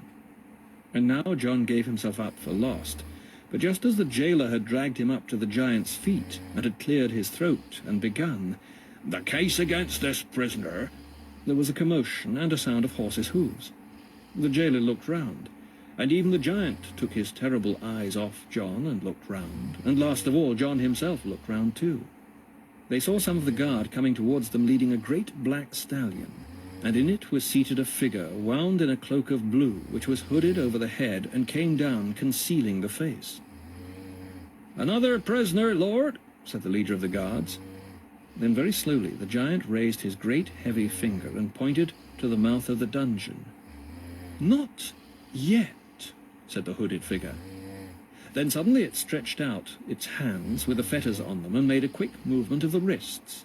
There was a tinkling sound as the fragments of the broken chain fell on the rock at the horse's feet, and the guardsman let go the bridle and fell back, watching. Then the rider threw back the cloak, and a flash of steel smote light into John's eyes and on the giant's face. John saw that it was a woman in the flower of her age. She was so tall that she seemed to him a titaness, a sun-bright virgin clad in complete steel, with a sword naked in her hand. The giant bent forward in his chair and looked at her. "Who are you?" he said. "My name is Reason," said the virgin. "Make out her passport quickly," said the giant in a low voice, "and let her go through our dominions and be off with all the speed she wishes." "Not yet," said Reason. "I will ask you 3 riddles before I go, for a wager." "What is the pledge?" said the giant. "Your head," said Reason. There was silence for a time among the mountains. "Well," said the giant at last, "what must be, must be. Ask on." "This is my first riddle," said Reason. "What is the colour of things in dark places, of fish in the depth of the sea, or of the entrails in the body of man?" "I cannot say," said the giant. "Well," said Reason, "now hear my second riddle. There was a certain man who was going to his own house, and his enemy went with him. And his house was beyond a river too swift to swim and too deep to wade, and he could go no faster than his enemy. While he was on his journey, his wife sent to him and said, 'You know that there is only one bridge across the river. Tell me, shall I destroy it that the enemy may not cross, or shall I leave it standing that you may cross?' What should this man do?" "It is too hard for me," said the giant. "Well," said Reason, "try now to answer my third riddle. By what rule do you tell a copy from an original?" The giant muttered and mumbled and could not answer, and Reason set spurs in her stallion, and it leapt up onto the giant's mossy knees and galloped up his foreleg till she plunged her sword into his heart. Then there was a noise and a crumbling like a landslide, and the huge carcass settled down, and the spirit of the age became what he had seemed to be at first, a sprawling hummock of rock. Book 4. Back to the Road. Doth any man doubt that if there were taken out of men's minds vain opinions, flattering hopes, false valuations, imaginations as one would, and the like, but it would leave the minds of a number of men poor shrunken things, full of melancholy and indisposition, and unpleasing to themselves? Bacon. 1. Let grill be grill. The guards had fled. Reason dismounted from her horse and wiped her sword clean on the moss of the foothills which had been the giant's knees. Then she turned to the door of the pit and struck it so that it broke, and she could look into the darkness of the pit and smell the filth. "You can all come out," she said. But there was no movement from within. Only John could hear the prisoners wailing together and saying, "It is one more wish-fulfillment dream. It is one more wish-fulfillment dream. Don't be taken in again." But presently Master Parrot came to the mouth of the pit and said, "It is no good trying to fool us. Once bit, twice shy." Then he put out his tongue and retired. "This psittacosis is a very obstinate disorder," said Reason, and she turned to mount the black horse.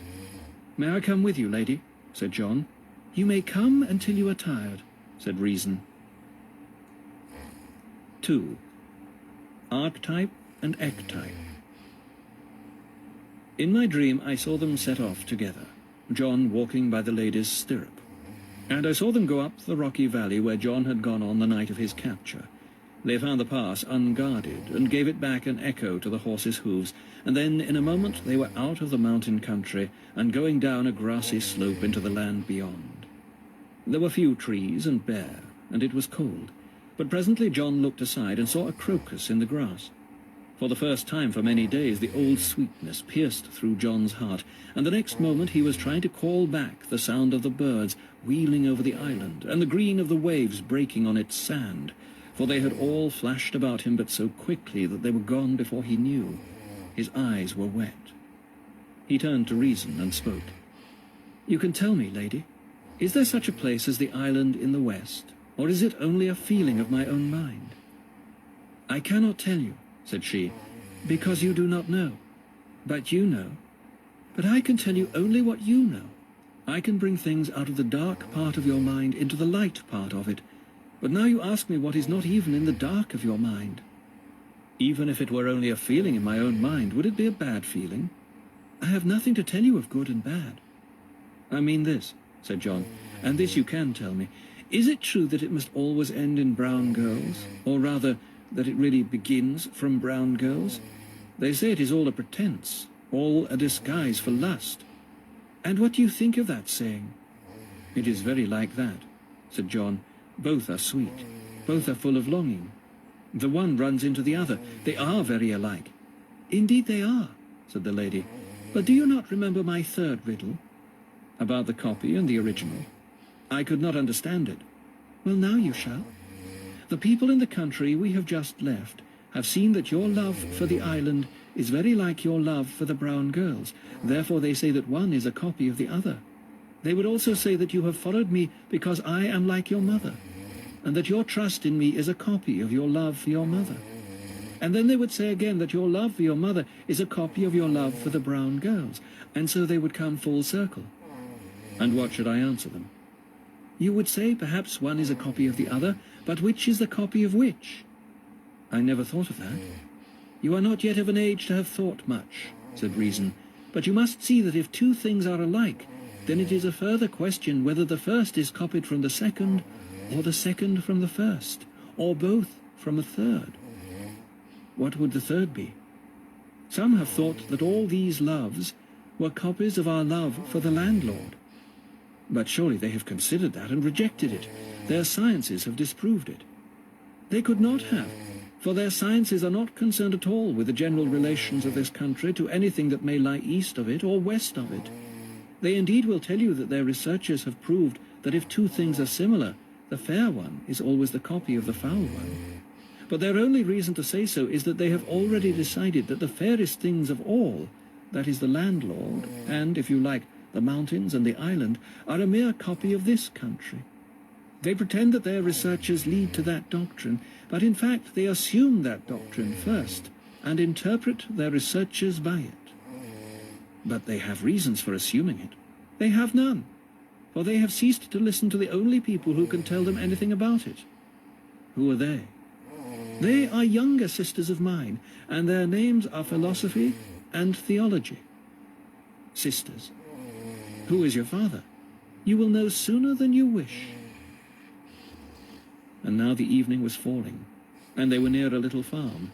So they turned in there and asked a night's lodging of the farmer, which was readily given them. 3. Esse is percipi. Next morning they continued their journey together. In my dream I saw them go through a country of little hills, where the road was always winding to conform to the lie of the valleys, and John walked at the lady's stirrup. The fetter of his hands had broken at the moment when she killed the giant, but the handcuffs were still on his wrists. One half of the broken chain hung down from each hand. There was a greater mildness in the air this day, and the buds were fully formed in the hedges. I have been thinking, lady, said John, of what you said yesterday, and I think I understand that though the island is very like the place where I first met the brown girl, yet she might be the shadow and the island the reality. But there is one thing that troubles me. What is that? Said Reason. I cannot forget what I have seen in the giant's prison. If we are really like that inside, whatever we imagine must be abominable, however innocent it looks. It may be true in general that the foul thing is not always the original, and the fair thing not always the copy, but when we have to do with human imaginations, with things that come out of us, surely then the giant is right. There at least it is much more likely that whatever seems good is only a veil for the bad, only a part of our skin that has so far escaped the giant's eyes and not yet become transparent. There are two things to be said about that, replied the lady, and the first is this. Who told you that the island was an imagination of yours? Well, you would not assure me that it was anything real, nor that it was not. But I must think it is one or the other. By my father's soul, you must not, until you have some evidence. Can you not remain in doubt? I don't know that I have ever tried. You must learn to, if you are to come far with me. It is not hard to do it. In Ascropolis, indeed, it is impossible, for the people who live there have to give an opinion once a week or once a day, or else Mr. Mammon would soon cut off their food. But out here in the country you can walk all day and all the next day with an unanswered question in your head. You need never speak until you have made up your mind. But if a man wanted to know so badly that he would die unless the question was decided, and no more evidence turned up, then he would die. That would be all. They went on in silence for a while. You said there were two things to say, said John.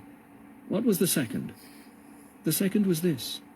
Did you think that the things you saw in the dungeon were real? That we really are like that? Of course I did. It is only our skin that hides them. Then I must ask you the same question that I asked the giant. What is the colour of things in the dark? I suppose no colour at all. And what of their shape? Have you any notion of it, save as what could be seen or touched, or what you could collect from many seeings and touchings? I don't know that I have. Then do you not see how the giant has deceived you? Not quite clearly. He showed you by a trick what our inwards would look like if they were visible.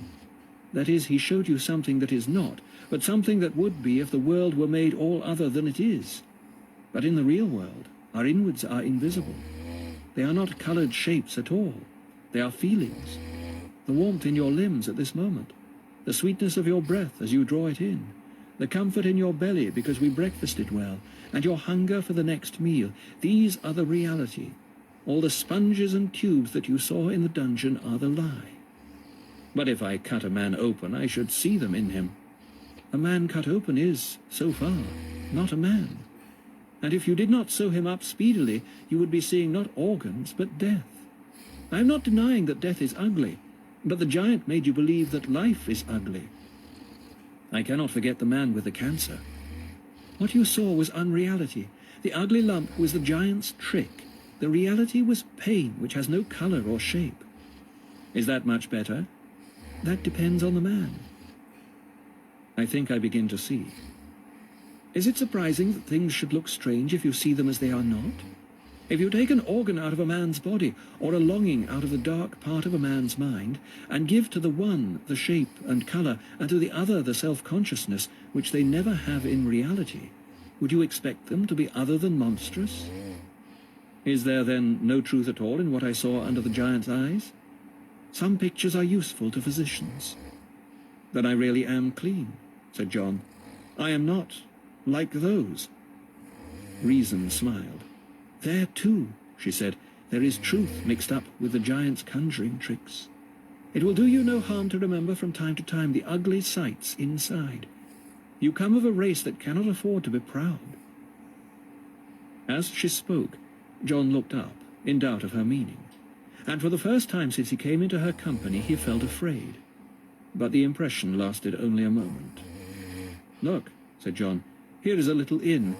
Is it not time that we rested and ate something? 4. Escape. In the warmth of the afternoon they went on again, and it came into John's mind to ask the lady the meaning of her second riddle. It has two meanings, said she, and in the first the bridge signifies reasoning. The spirit of the age wishes to allow argument and not to allow argument. How is that? You heard what they said. If anyone argues with them, they say that he is rationalizing his own desires, and therefore need not be answered. But if anyone listens to them, they will then argue themselves to show that their own doctrines are true. I see.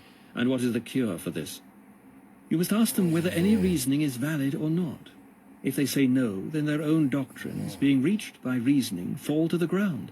If they say yes, then they will have to examine your arguments and refute them on their merits.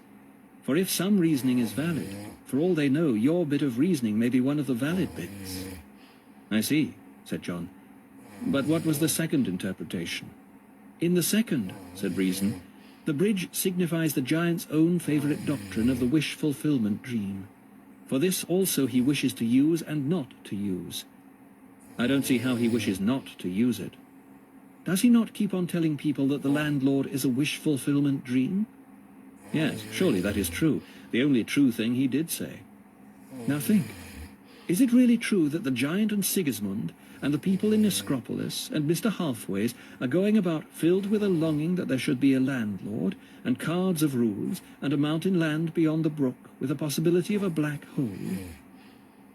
Then John stood still on the road to think. And first he gave a shake of his shoulders, and then he put his hands to his sides, and then he began to laugh till he was almost shaken to pieces. And when he had nearly finished, the vastness and impudence and simplicity of the fraud which had been practised came over him all again, and he laughed harder. And just when he had nearly recovered and was beginning to get his breath again, suddenly he had a picture in his mind of Victoriana and Lugley and Gus Halfways, and how they would look if a rumour reached them that there was a landlord and he was coming to Ascropolis. This was too much for him, and he laughed so hard that the broken chains of the spirit of the age fell off his wrists altogether. But all the while reason sat and watched him. "You had better hear the rest of the argument," she said at last. "It may not be such a laughing matter as you suppose."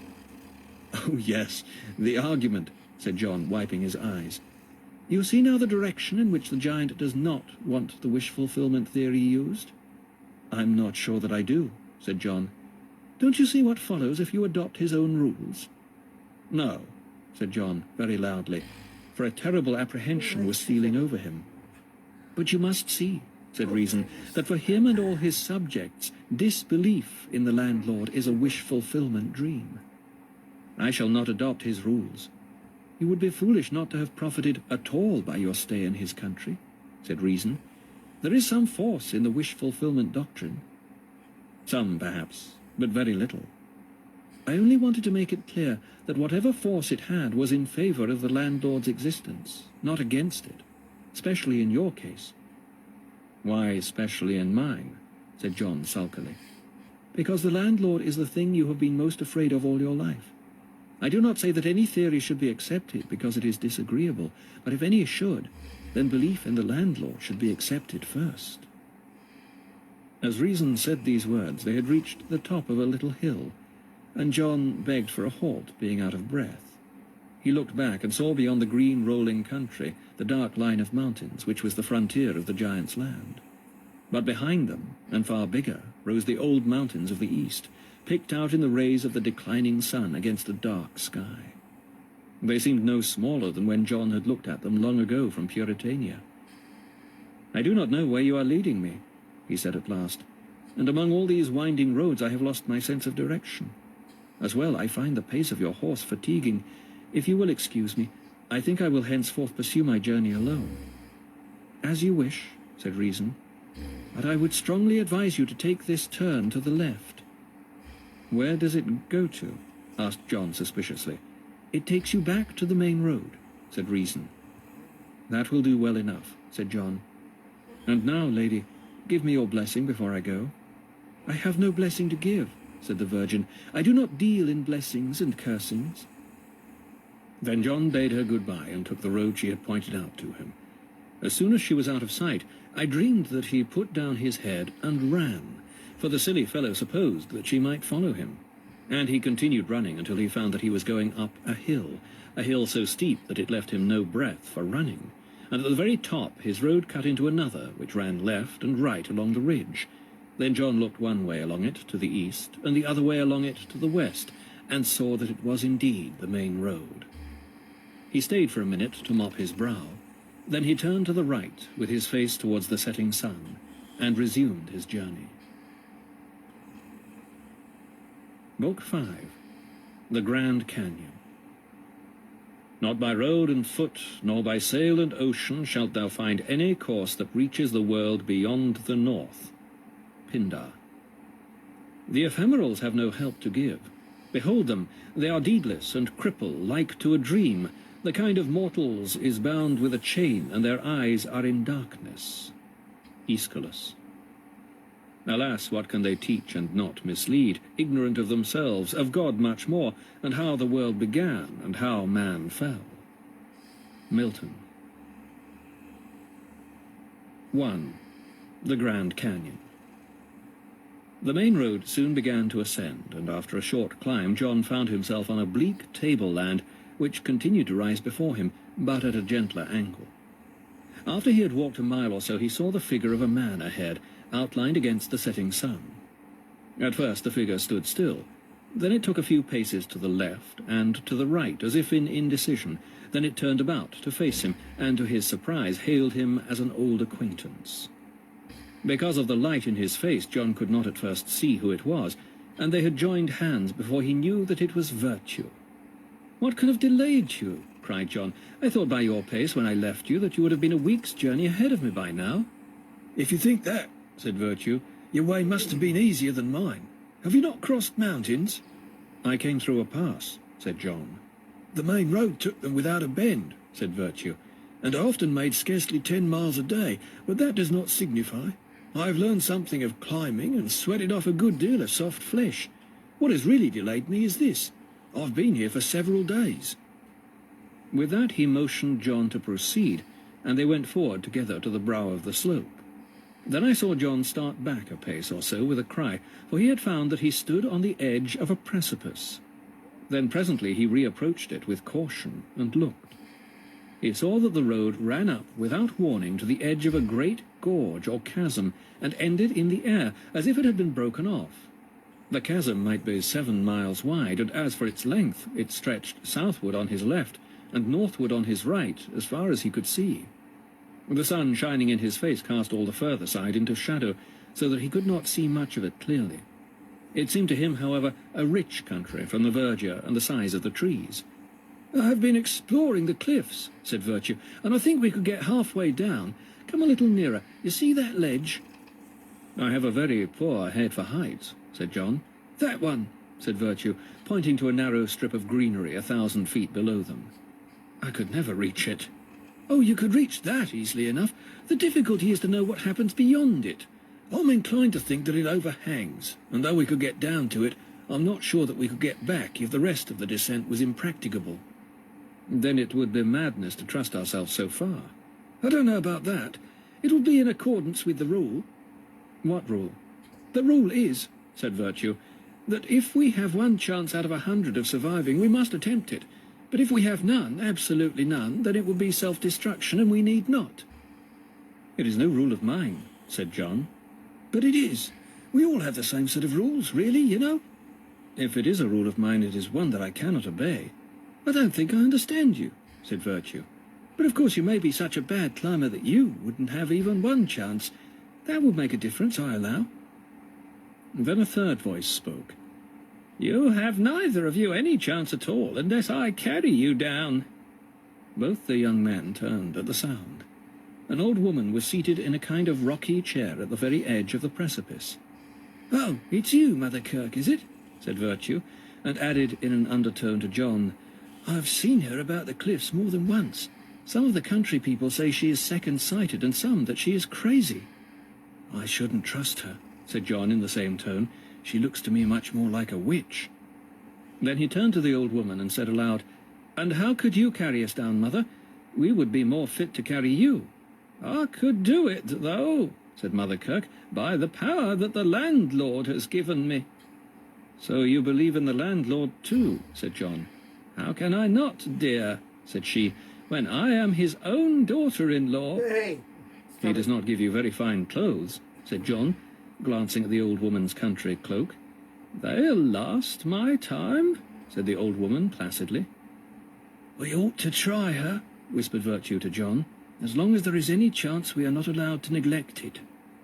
But John frowned at him to be silent, and addressed the old woman again. Do you not think this landlord of yours is a very strange one? He said. How so? Said she. Why does he make a road like this, running up to the very edge of a precipice? Unless it is to encourage travellers to break their necks in the dark. Oh, bless you, he never left it like that, said the old woman. It was a good road all round the world when it was new, and all this gorge is far later than the road. You mean, said Virtue, that there has been some sort of catastrophe?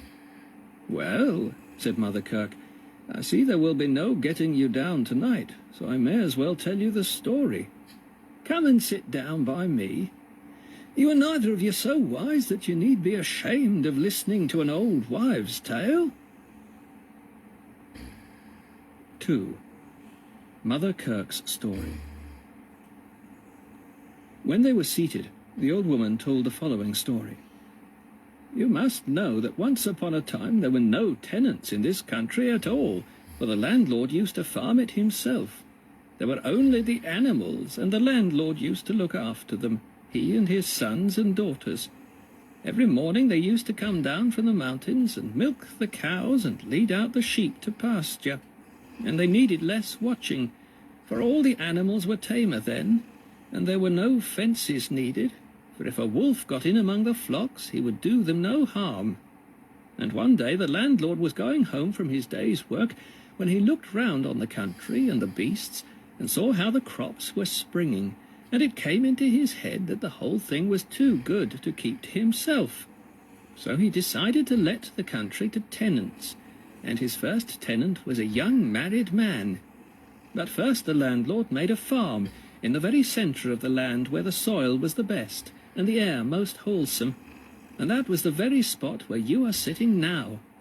They were to have the whole land, but that was too much for them to keep under cultivation. The landlord's idea was that they could work the farm and leave the rest as a park for the time being. But later they could divide the park up into holdings for their children, for you must know that he drew up a very different lease from the kind you have nowadays. It was a lease in perpetuity on his side, for he promised never to turn them out. But on their side they could leave when they chose, as long as one of their sons was there to take the farm on, and then they could go up to live with him in the mountains. He thought that would be a good thing, because it would broaden the minds of his own mountain children to mix with strangers, and they thought so too. But before he put the tenants in possession, there was one thing he had to do. Up to this time the country had been full of a certain fruit which the landlord had planted for the refreshment of himself and his children, if they were thirsty during the day as they worked down here. It was a very good fruit, and up in the mountains they say it is even more plentiful.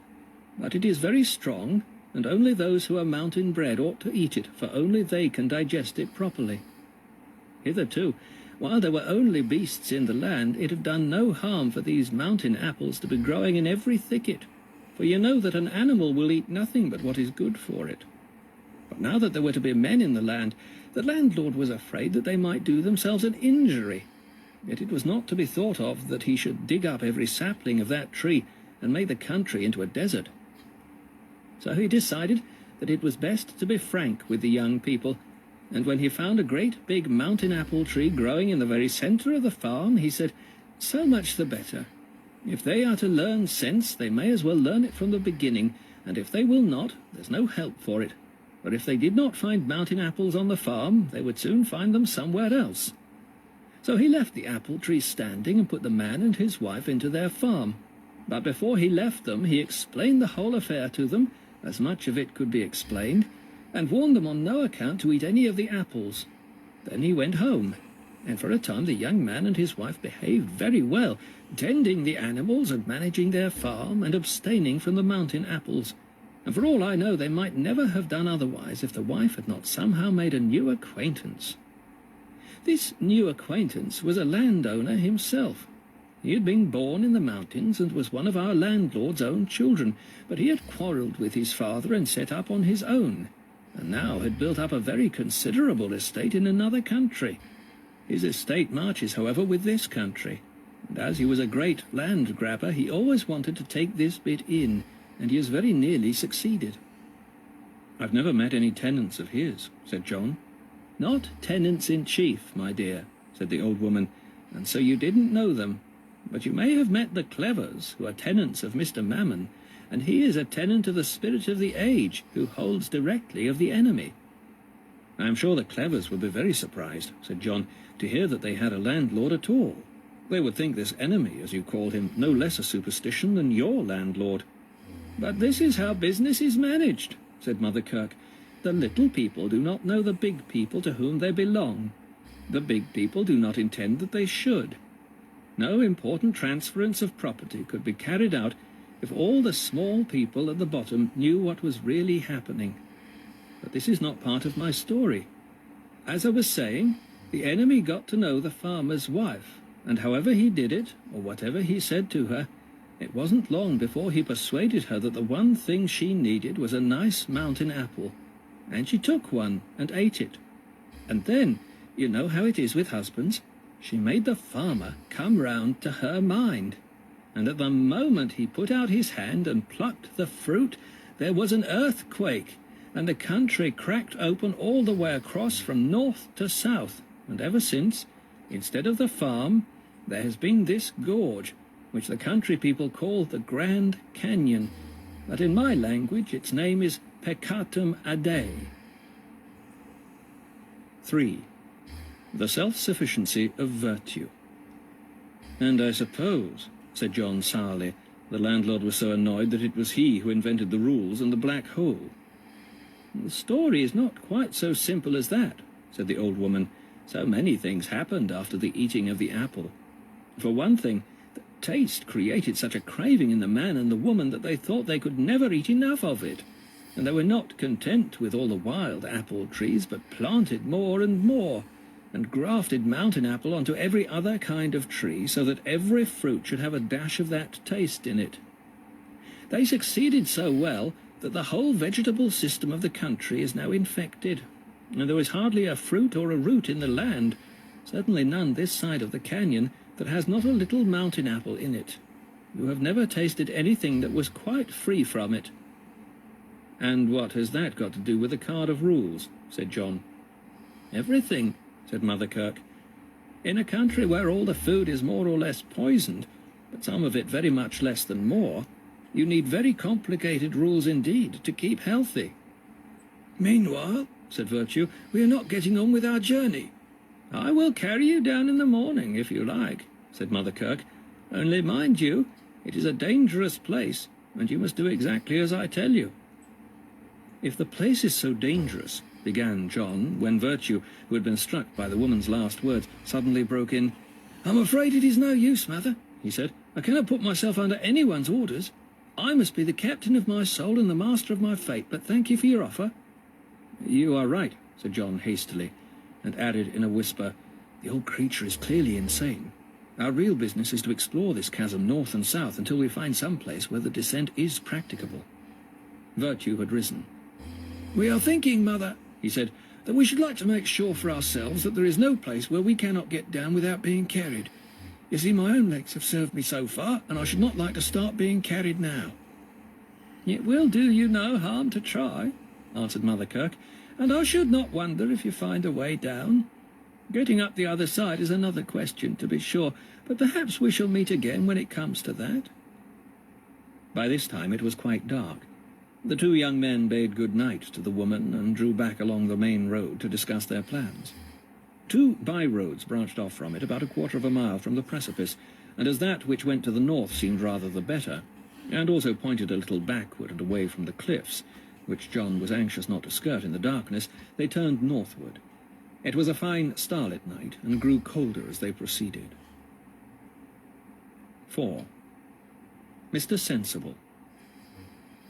When they had walked rather more than a mile, John drew Virtue's attention to a light a little back from the road, and I saw them follow it till they came to a gateway, and after that to a door, and there they knocked.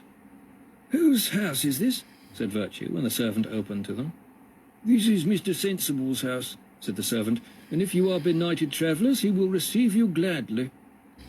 Then he brought them into a room, where a lamp was burning clearly, but not very brightly, and an old gentleman was seated by a blazing wood fire with his dog at his feet, and his book on his knees, and a jigsaw puzzle at one side of him spread out on a wooden frame, and on the other a chessboard with the pieces set for a problem. He rose to greet them very cordially, but not hastily.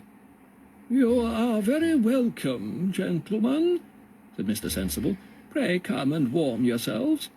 Drudge, and here he called to the servant, make some supper ready for 3. The usual supper, Drudge. I shall not be able to offer you luxury, gentlemen. The wine of my own country, cowslip wine, shall be your drink.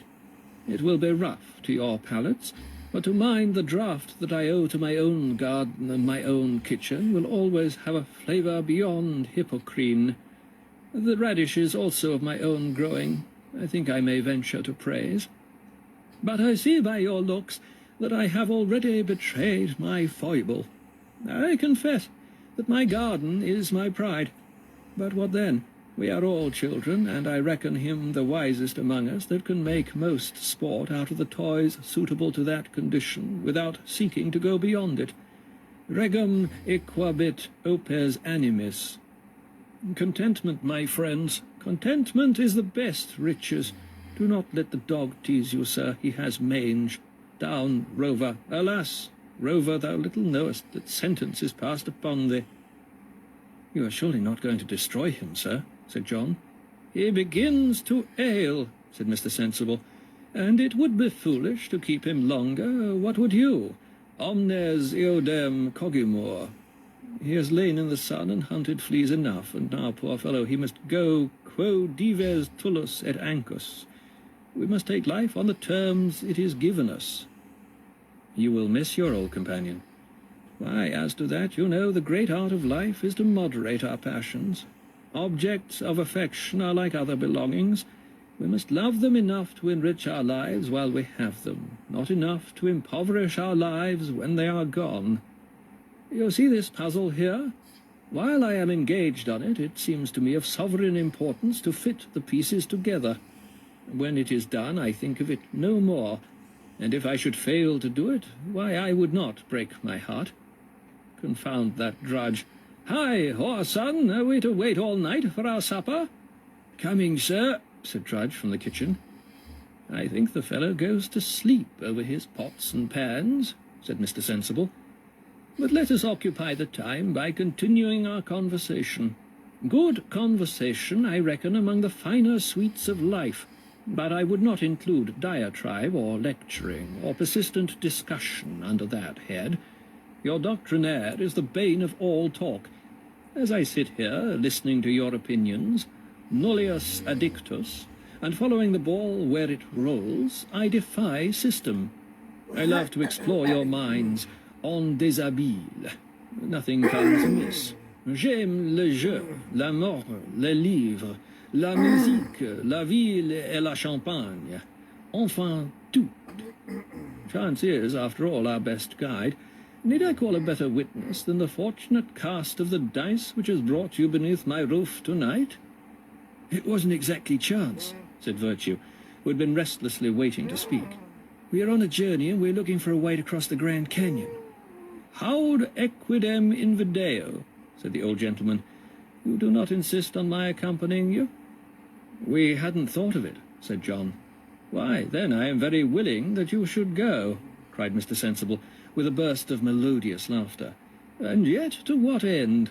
I often amuse myself with speculating on that curious restlessness in the mind which drives us, especially in youth, to climb up a mountain merely in order that we may then climb down, or to cross the seas in order that we may pay an innkeeper for setting before us worse cheer than we might eat in our own house. Caelum non animum mutamus. Not that I would repress the impulse, you understand, any more than I would starve any other part of my nature. Here again the secret of happiness lies in knowing where to stop. A moderate allowance of travelling, enough to quiet, without satiating, a liberal curiosity is very well. One brings back a few rarities to store in one's inner cabinet against a dull day. But the Grand Canyon, surely a modest tour along the cliffs on this side of it would give you much the same sort of scenery and save your necks. It wasn't scenery we were looking for, said John. I am trying to find the island in the west. You refer, no doubt, to some aesthetic experience. There again, I would not urge a young man to shut his eyes to that sort of thing. Who has not felt immortal longings at the lengthening of the shadow or the turning of the leaf? Who has not stretched out his hands for the ulterior shore, et ego in Arcadia? We have all been fools once, aye, and are glad to have been fools too, but our imaginations, like our appetites, need discipline, not, heaven help us, in the interest of any transcendental ethic, but in the interests of our own solid good. That wild impulse must be tasted, not obeyed. The bees have stings, but we rob them of their honey. To hold all that urgent sweetness to our lips in the cup of one perfect moment, missing no faintest ingredient in the flavour of its monochronos hedone, yet ourselves, in a sense, unmoved. This is the true art. This tames in the service of the reasonable life even those pleasures whose loss might seem to be the heaviest, yet necessary price we paid for rationality. Is it an audacity to hint that for the corrected palate the taste of the draught even owes its last sweetness to the knowledge that we have wrested it from an unwilling source? to cut off pleasures from the consequences and conditions which they have by nature, detaching, as it were, the precious phrase from its irrelevant context, is what distinguishes the man from the brute and the citizen from the savage. I cannot join with those moralists who inveigh against the Roman emetics in their banquets, still less with those who would forbid the even more beneficent contraceptive devices of our later times. That man who can eat as taste, not nature, prompts him, and yet fear no aching belly, or who can indulge in Venus and fear no impertinent bastard, is a civilized man. In him I recognize urbanity, the note of the centre. "Do you know of any way across the canyon?" said Virtue abruptly. "I do not," said their host, "for I have never made inquiries. The proper study of mankind is man, and I have always left useless speculations alone. Suppose that there were a way across, to what purpose should I use it? Why should I scramble down this side and up the other to find, after my labours, the same soil still beneath me and the same heaven above? It would be laughable to suppose that the country beyond the gorge can be any different from the country on this side of it. Iadem sunt omnia semper. Nature had already done all she can for our comfort and amusement, and the man who does not find content at home will seek it vainly abroad. Confound that fellow. Drudge! Will you bring us our supper, or do you prefer to have every bone in your body broken?" "Coming, sir," said Drudge from the kitchen. "There might be different people on the other side of the canyon," suggested John in the momentary pause that followed. "That is even less likely," said Mr. Sensible. "Human nature is always the same. The dress and the manners may vary, but I detect the unchanging heart beneath the shifting disguises. If there are men beyond the canyon, rest assured that we know them already. They are born and they die, and in the interval between they are the same lovable rascals that we know at home." "Still," said John, "you can't really be certain that there is no such place as my island. Reason left it an open question." "Reason?" exclaimed Mr. Sensible. "Do you mean the mad woman who goes riding about the country dressed up in armour? I trust that when I spoke of the reasonable life, you did not think that I meant anything under her auspices. There is a strange confusion in our language here, for the reasonableness which I commend has no more dangerous enemy than reason. Perhaps I should drop the use of the name altogether and say that my deity is not reason, but le bon sens." "What is the difference?" said Virtue. "Sense is easy. Reason is hard. Sense knows where to stop with gracious inconsistency, while reason slavishly follows an abstract logic whither she knows not. The one seeks comfort and finds it, the other seeks truth and is still seeking. Le bon sens is the father of a flourishing family. Reason is barren and a virgin. If I had my way, I should clap this reason of yours in the bridewell to pursue her meditations in the straw. The baggage has a pretty face, I allow, but she leads us from our true aim, joy, pleasure, ease, content, whate'er the name. She is a fanatic who has never learned from my master to pursue the golden mean, and being a mortal, to think mortal thoughts. Aureum quis. "It is very odd that you should say that," interrupted Virtue, "for I also was brought up on Aristotle. But I think my text must have differed from yours. In mine the doctrine of the means does not bear the sense you have given it at all. He specially says that there is no excess of goodness.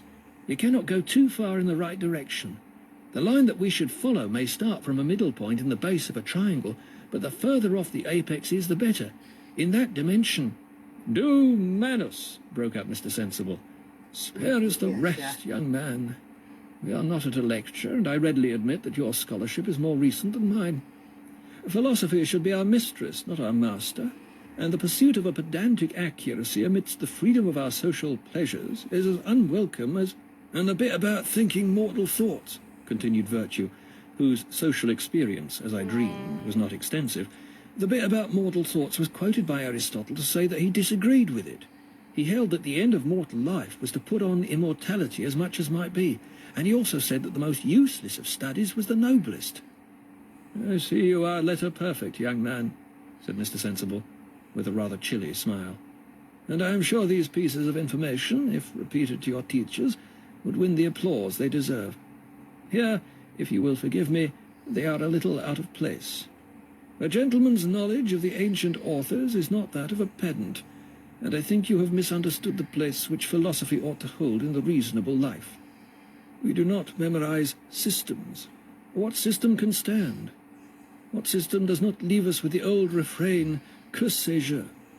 It is in her power to remind us of the strangeness of things, in the brown charm of her secluded meditations, above all in her decorative function, that philosophy becomes instrumental to the good life.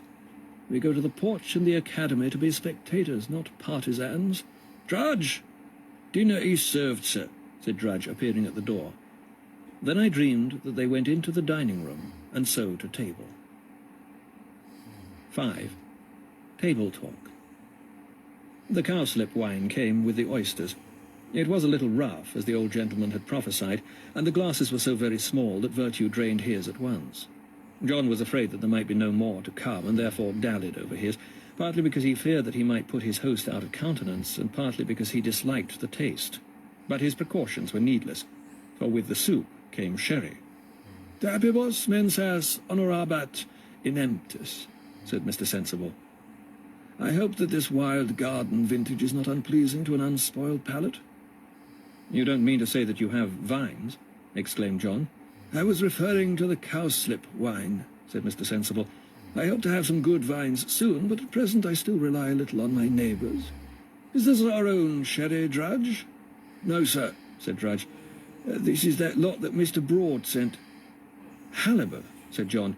"You surely don't—" "No," said Mr. Sensible. "Sea fish, I confess, I must get from my friends on the coast." As the meal went on, John's good manners forbade him to make further inquiries, and when a salad came with 1 or 2 very small radishes in it, he was positively relieved that his host should be able to claim them as his own produce. "Is humble sauce a radish or an egg?" said Mr. Sensible. But in my dream I was privileged to know the sources of the whole meal. The cowslip wine and the radishes were home-grown. The joint had been a present from Mr. Mammon. The entrees and savouries came from Escropolis, the champagne and ices from old Mr. Halfways. Some of the food was part of the stores which Mr. Sensible had taken over when he came to live there, from his predecessors who had occupied this house before him. For on that tableland, and especially to the north of the main road, the air is so light and cold that things keep for a long time. The bread, the salt, and the apples had been left by Epicurus, who was the builder of the house and its first inhabitant. Some very fine hock had belonged to Horace. The claret, and also, as I remember, most of the silver, were Montaigne's. But the port, which was 1 in 1,000 and the best thing on that table, had once belonged to Rabelais, who in his turn had it as a present from old Mother Kirk when they were friends. Then I dreamed that after dinner old Mr. Sensible stood up and made a little speech in Latin, thanking the landlord for all they had received. "What?" said John. "Do you believe in the landlord?" "No part of our nature is to be suppressed," said Mr. Sensible, "least of all a part that has enshrined itself in beautiful traditions. The landlord has his function, like everything else, as one element in the good life." Then presently Mr. Sensible, who was turning very red, fixed his eyes intently on John and repeated, "As one element. As one element." "I see," said John, and there was a long silence. "As well," began Mr. Sensible, with great energy some 10 minutes later, "it is part of good manners. Athanatos men prota theos nomo hos diachaitai tima." "My dear Mr. Virtue, my dear young friend, your glass is quite empty. I mean absolutely empty. Cras ingens iterabimus." There was another and longer pause. John began to wonder whether Mr. Sensible were not asleep, when suddenly Mr. Sensible said with great conviction, "Pelite cras ingens tum tum, nomo hos diachaitai." Then he smiled at them and finally went to sleep, and presently Drudge came in, looking old and thin and dirty in the pale morning light, for I thought that the dawn was just then beginning to show through the chinks of the shutters, to carry his master to bed. Then I saw him come back and lead the guests to their beds, and then the third time I saw him come back into the dining-room and pour out the remains of the claret into a glass and drink it off. Then he stood for a moment or so, blinking his red eyes and rubbing his bony, stubbly chin. At last he yawned and set about tidying the room for breakfast. 6. Drudge. I dreamed that John awoke, feeling cold. The chamber in which he lay was luxuriously furnished, and all the house was silent, so that John thought it would be useless to rise, and he piled all his clothes on him and tried to sleep again. But he only grew colder. Then he said to himself, "Even if there is no chance of breakfast, I may save myself from freezing by walking about." So he rose and huddled on all his clothes and went down into the house, but the fires were not yet lit. Finding the back door open, he went out. It was full morning of a grey, sunless day. There were dark clouds fairly low, and as John came out, one snowflake fell at his feet, but no more. He found that he was in Mr. Sensible's garden, but it was more of a yard than a garden. A high wall ran all about it, and all within the wall was dry brown earth with a few stony paths. Dibbling the earth with his foot, John found that the soil was only half an inch deep. Under it was solid rock. A little way from the house he found Drudge down on his hands and knees, scraping together what seemed to be a little pile of dust, but it was in fact the soil of the garden. The little pile had been got together at the cost of leaving the rock uncovered for a big circle, like a bald patch, all round Drudge. "Good morning, Drudge," said John. "What are you making?" "Radish beds, sir." "Your master is a great gardener." "Talks about it, sir." "Does he not work in the garden himself?" "No, sir." "It is a poor soil here. Does he manage to feed himself on his own produce in a good year?" "Feeds me on it, sir." "What does the garden grow, besides radishes?" "Nothing, sir." John passed on to the end of the garden and looked over the wall, which was lower here. He drew back with a little start, for he found that he was looking down an abyss. The garden was perched on the edge of the Grand Canyon. Below John's feet, at the bottom of the gorge, lay the forest, and on the opposite side he saw a mixture of wood and cliff. The cliffs were all shaggy with trailing and hanging greenery, and streams, rendered immovable to sight by their distance, came down from the land beyond. Even on that cold morning, the farther side looked richer and warmer than his own. "We must get out of this," said John. At that moment, Drudge called to him. "I shouldn't lean on that wall, sir," he said. "There's frequent landslides." "Landslides?" "Yes, sir. I've rebuilt that wall a dozen times. The house used to be right out there, halfway across the gorge." "The canyon is getting wider, then?" "At this point, sir. In Mr. Epicurus's time." "You have been employed here under other masters, then?" "Yes, sir. I've seen a good many of them. Whoever has lived here has always needed me. Corregia, they used to call me in the old days, but now they just call me Drudge." "Tell me about your old masters," said John. "Mr. Epicurus was the first. Mental case he was, poor gentleman. He had a chronic fear of the black hole, something dreadful. I never had a better employer, though. Nice, kind, quiet-spoken sort of a man. I was very sorry when he went down the cliff." "Goodness me," exclaimed John. "Do you mean that some of your masters have lost their lives in these landslides?" "Most of them, sir." At that moment a leonine roar came from one of the upper windows of the house. "Drudge! Son of a bitch! Hot water!" "Coming, sir," said Drudge, rising very deliberately from his knees and giving a finishing pat to his heap of dust. "I shall be leaving here soon," he continued to John. "I'm thinking of going further north." "Further north?" "Yes, sir. There are openings with Mr. Savage up in the mountains. I was wondering if you and Mr. Virtue were going that way." "Drudge!" bellowed Mr. Sensible's voice from the house. "Coming, sir," said Drudge, beginning to untie 2 pieces of string with which he had confined his trousers beneath his knees. "So you see, Mr. John, I shall be greatly obliged if you will allow me to travel with you." "Drudge! Am I to call you again?" shouted Mr. Sensible. "Coming, sir." "If you was to agree, I would give Mr. Sensible notice this morning." "We are certainly going north for a bit," said John, "and I should have no objection, provided Mr. Virtue agrees." "Very kind of you, I am sure, sir," said Drudge. Then he turned and walked slowly into the house. 7. The Gaucherie of Virtue. Mr. Sensible was not in good humour when they met at breakfast. "That ungrateful blockhead of a servant of mine is leaving me in the lurch," he said, "and for the next few days we must shift for ourselves. I fear I am a wretched cook. Perhaps, Virtue, you would indulge me so far as to take the cooking on yourself until I get a new man. I dare say you could enable the three of us to live a very tolerable sort of picnic life for 3 days." The two young men informed him that they were continuing their journey after breakfast.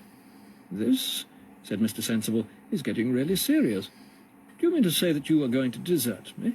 I am to be reduced to absolute solitude, deprived of the common decencies of life, compelled to spend my day in menial offices? Very well, sir. I am unacquainted with modern manners. No doubt this is the way in which young men return hospitality." "I beg your pardon, sir," said Virtue. "I had not seen it in that light. I will certainly act as your servant for a day or so, if you wish it. I had not understood that it would be such a burden to you to cook for yourself. I don't remember that you said anything about servants when you were outlining the good life last night." "Why, sir," said Mr. Sensible, "when I outline the principles of the steam engine, I do not explicitly state that I expect fire to burn or the laws of gravity to operate. There are certain things that one always takes for granted. When I speak of the art of life, I presuppose the ordinary conditions of life which that art utilizes." "Such as wealth," said Virtue. "A competence, said Mr. Sensible. "And health, too," said Virtue. "Moderate health," said Mr. Sensible. "Your art, then," said Virtue, "seems to teach men that the best way of being happy is to enjoy unbroken good fortune in every respect. They would not all find the advice helpful. And now, if Drudge will show me his scullery, I will wash up the breakfast things." "You may save yourself the trouble, sir," said Mr. Sensible dryly. "I cannot pretend to your intensity, and I do not choose to be lectured at the breakfast table. When you have mixed more with the world, you will learn not to turn the social board into a schoolroom. In the meantime, forgive me if I feel that I should find your continued society a little fatiguing. Conversation should be like the bee which darts to the next flower before the last has ceased swaying from its area visit. You make it more like a wood beetle eating its way through a table." "As you wish," said Virtue. "But how will you do?" "I shall shut up the house," said Mr. Sensible, "and practice autarkia in a hotel until I have fitted this place up with such mechanical devices as will henceforth render me wholly independent. I see that I have let myself get behind the times. I should have listened more to certain good friends of mine in the city of Claptrap, who have kept abreast of modern invention. They assure me that machinery will soon put the good life beyond the reach of chance, and if mechanism alone will not do it, I know a eugenist who promises to breed us a race of peons who will be psychologically incapable of playing me a trick like this of Drudge's." So it fell out that all four left the house together.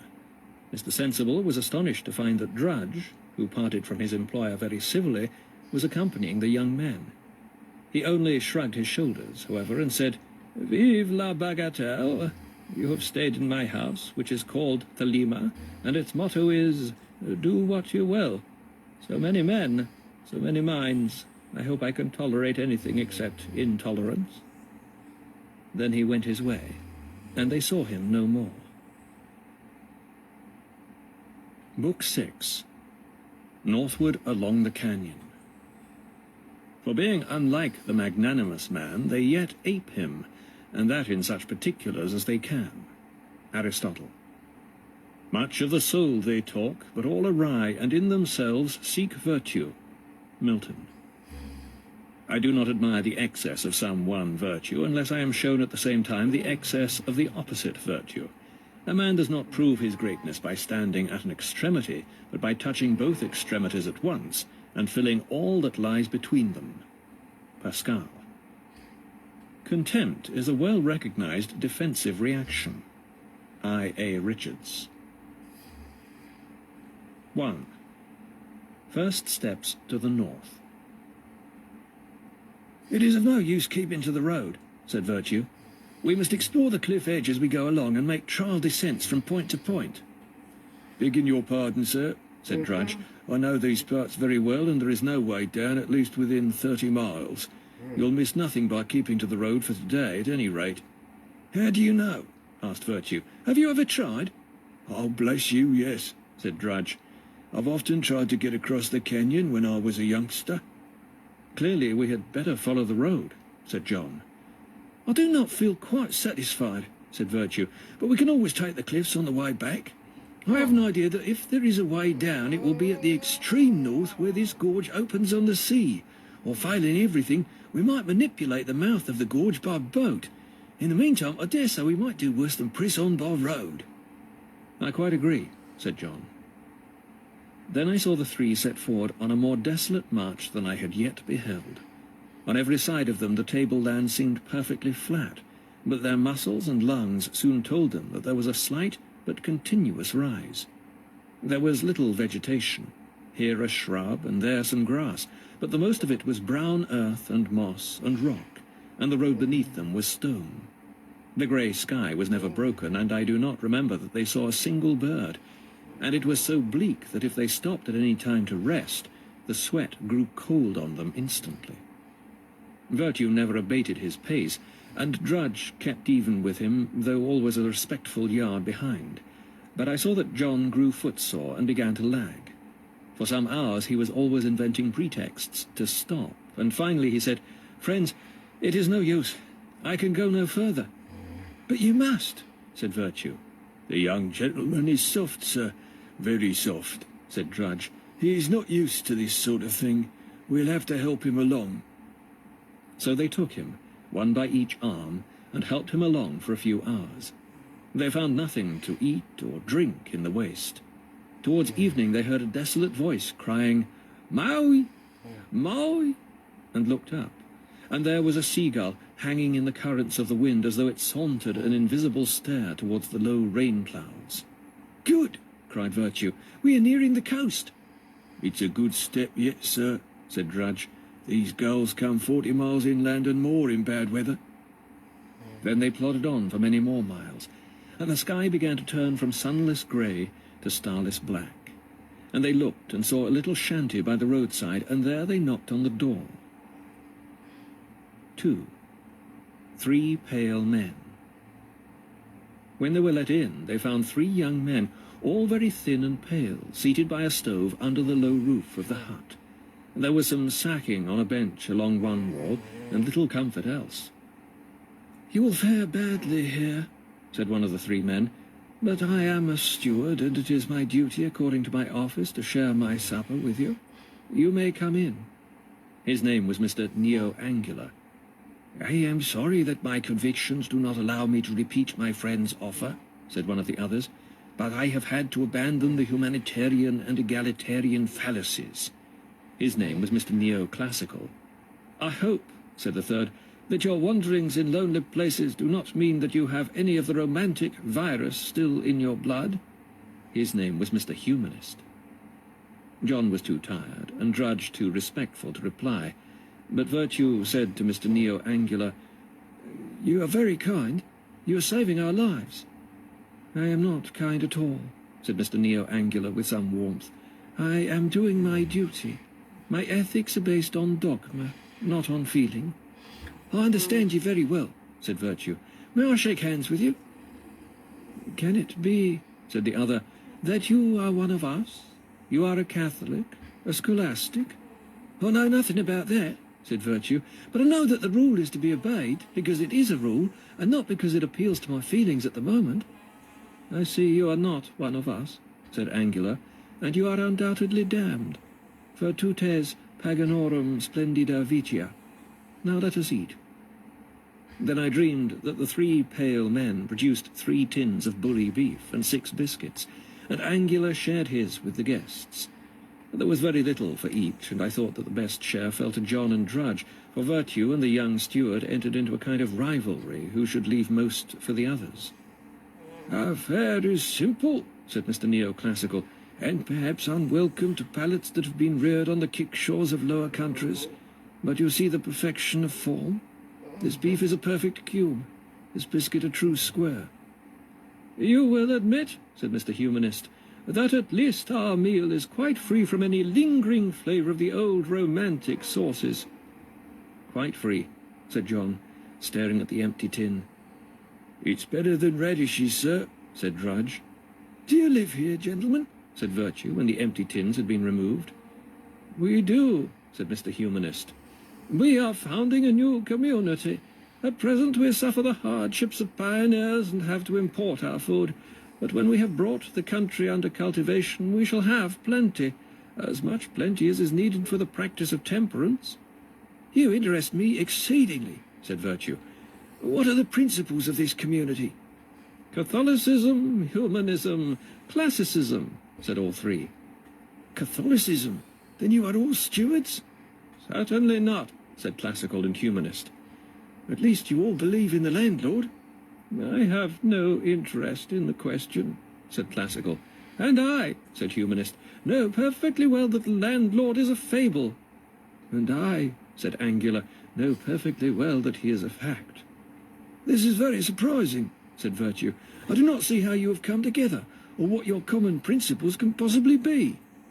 We are united by a common antagonism to a common enemy, said Humanist. You must understand that we are three brothers, the sons of old Mr. Enlightenment of the town of Claptrap. I know him, said John. Our father was married twice, continued Humanist.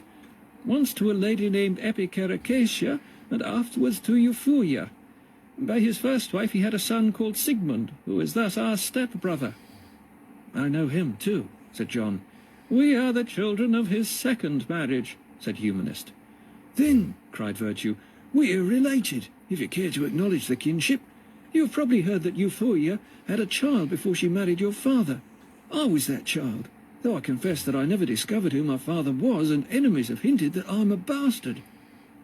You have said quite sufficient, replied Angular. You can hardly expect that the subject should be agreeable to us. I might add that my office, if there were nothing else, sets me apart even from my legitimate relations. And what about the common antagonism? Said John. We were all brought up, said Humanist, by our step-brother in the university at Ascropolis, and we learned there to see that whoever stays with Mr. Halfways must either come on to Ascropolis or else remain at Thrill as the perpetual minion of his brown daughter. You had not been with Mr. Halfways yourselves, then? Asked John. Certainly not. We learned to hate him from watching the effect which his music had on other people. Hatred of him is the first thing that unites us. Next, we discovered how residence in Ascropolis inevitably leads to the giant's dungeon. I know all about that, too, said John. Our common hatred therefore links us together against the giant, against Ascropolis, and against Mr. Halfways. But especially against the latter, said Classical.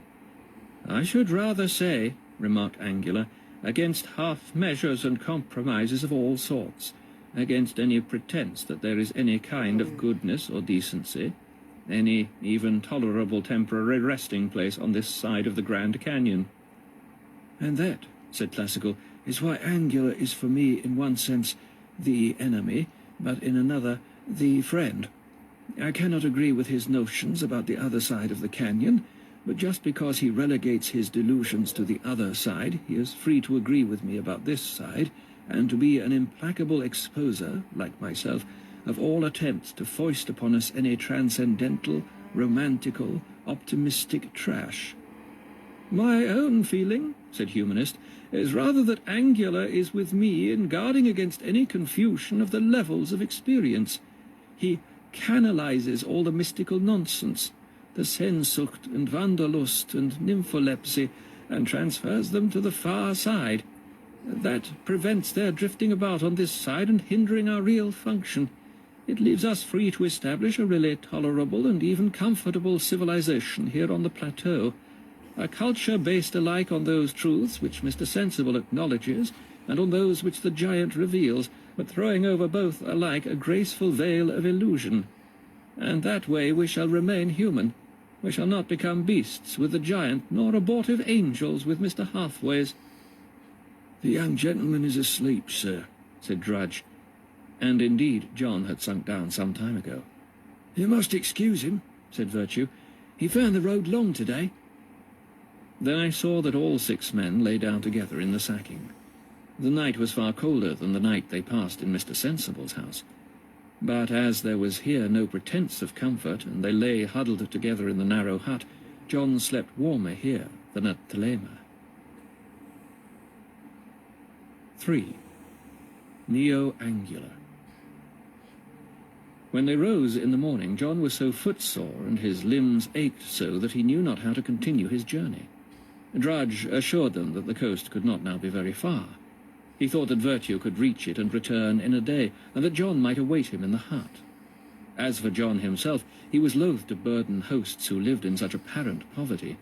But Mr. Angular constrained him to stay, when he had explained that the secular virtue of hospitality was worthless, and care for the afflicted a sin, if it proceeded from humanitarian sentiment, but that he was obliged to act as he did by the rules of his order.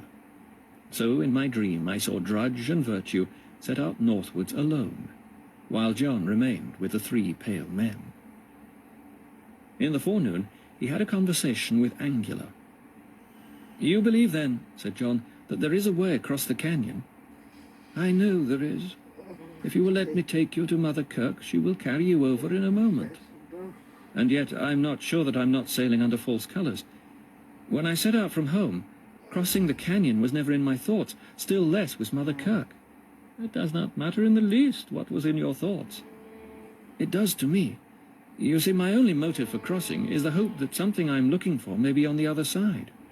"That is a dangerous, subjective motive. What is this something?"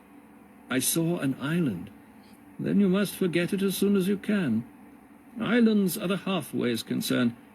I assure you, you must eradicate every trace of that nonsense from your mind before I can help you." "But how can you help me after removing the only thing that I want to be helped to? What is the use of telling a hungry man that you will grant him his desires, provided there is no question of eating? If you do not want to cross the canyon, there is no more to be said. But then you must realize where you are. Go on with your island, if you like, but do not pretend that it is anything but a part of the land of destruction this side of the canyon. If you are a sinner, for heaven's sake have the grace to be a cynic, too." "But how can you say that the island is all bad, when it is longing for the island and nothing else that has brought me this far?" "It makes no difference. All on this side of the canyon is much of a muchness. If you confine yourself to this side, then the spirit of the age is right." "But this is not what Mother Kirk said. She particularly insisted that some of the food was much less poisonous than the rest." "So you have met Mother Kirk. No wonder that you are confused. You had no business to talk to her except through a qualified steward. Depend upon it, you have misunderstood every word she said." "Then there was reason, too. She refused to say that the island was an illusion. But perhaps, like Mr. Sensible, you have quarreled with reason." "Reason is divine. But how should you understand her? You are a beginner. For you, the only safe commerce with reason is to learn from your superiors the dogmata in which her deliverances have been codified for general use." "Look here," said John, "have you ever seen my island?" "God forbid." "And you have never heard Mr. Halfway's either?" "Never, and I never will. Do you take me for an escapist?" "Then there is at least one object in the world of which I know more than you. I tasted what you call romantic trash. You have only talked about it. You need not tell me that there is a danger in it, and an element of evil. Do you suppose that I have not felt that danger and that evil 1,000 times more than you? But I know also that the evil in it is not what I went to it to find, and that I should have sought nothing and found nothing without it. I know this by experience, as I know a dozen things about it, which of you betray your ignorance as often as you speak. Forgive me, I am rude. But how is it possible that you can advise me in this matter? Would you recommend a eunuch as confessor to a man whose difficulties lay in the realm of chastity? Would a man born blind be my best guide against the lust of the eye? But I am getting angry, and you have shared your biscuit with me. I ask your pardon." "It is part of my office to bear insults with patience," said Mr. Angular. 4. Humanist. In the afternoon, Mr. Humanist took John out to show him the garden, by whose produce, in time, the new culture was to become self-supporting. As there was no human or indeed animal habitation within sight, no wall or fence had been deemed necessary, but the area of the garden had been marked up by a line of stones and seashells alternately arranged. And this was necessary, as the garden would else have been indistinguishable from the waste. A few paths, also marked by stones and shells, were arranged in a geometrical pattern. "You see," said Mr. Humanist, "we have quite abandoned the ideas of the old romantic landscape gardeners. You notice a certain severity. A landscape gardener would have had a nodding grove over there on the right, and a mound on the left, and winding paths, and a pond, and flower beds. He would have filled the obscurer parts with the means of sensuality, the formless potato, and the romantically irregular cabbage. You see, there is nothing of the sort here." Nothing at all, said John. At present, of course, it is not very fruitful, but we are pioneers. Do you ever try digging it? Suggested John. Why, no, said Mr. Humanist. You see, it is pure rock an inch below the surface, so we do not disturb the soil. That would remove the graceful veil of illusion which is so necessary to the human point of view. 5. Food from the north. Late that evening the door of the hut opened and Virtue staggered in and dropped to a sitting position by the stove. He was very exhausted, and it was long before he had his breath to talk. When he had, his first words were, "You must leave this place, gentlemen. It is in danger." "Where is Drudge?" said John. "He stayed there." "And what is this danger?" asked Mr. Humanist. "I'm going to tell you.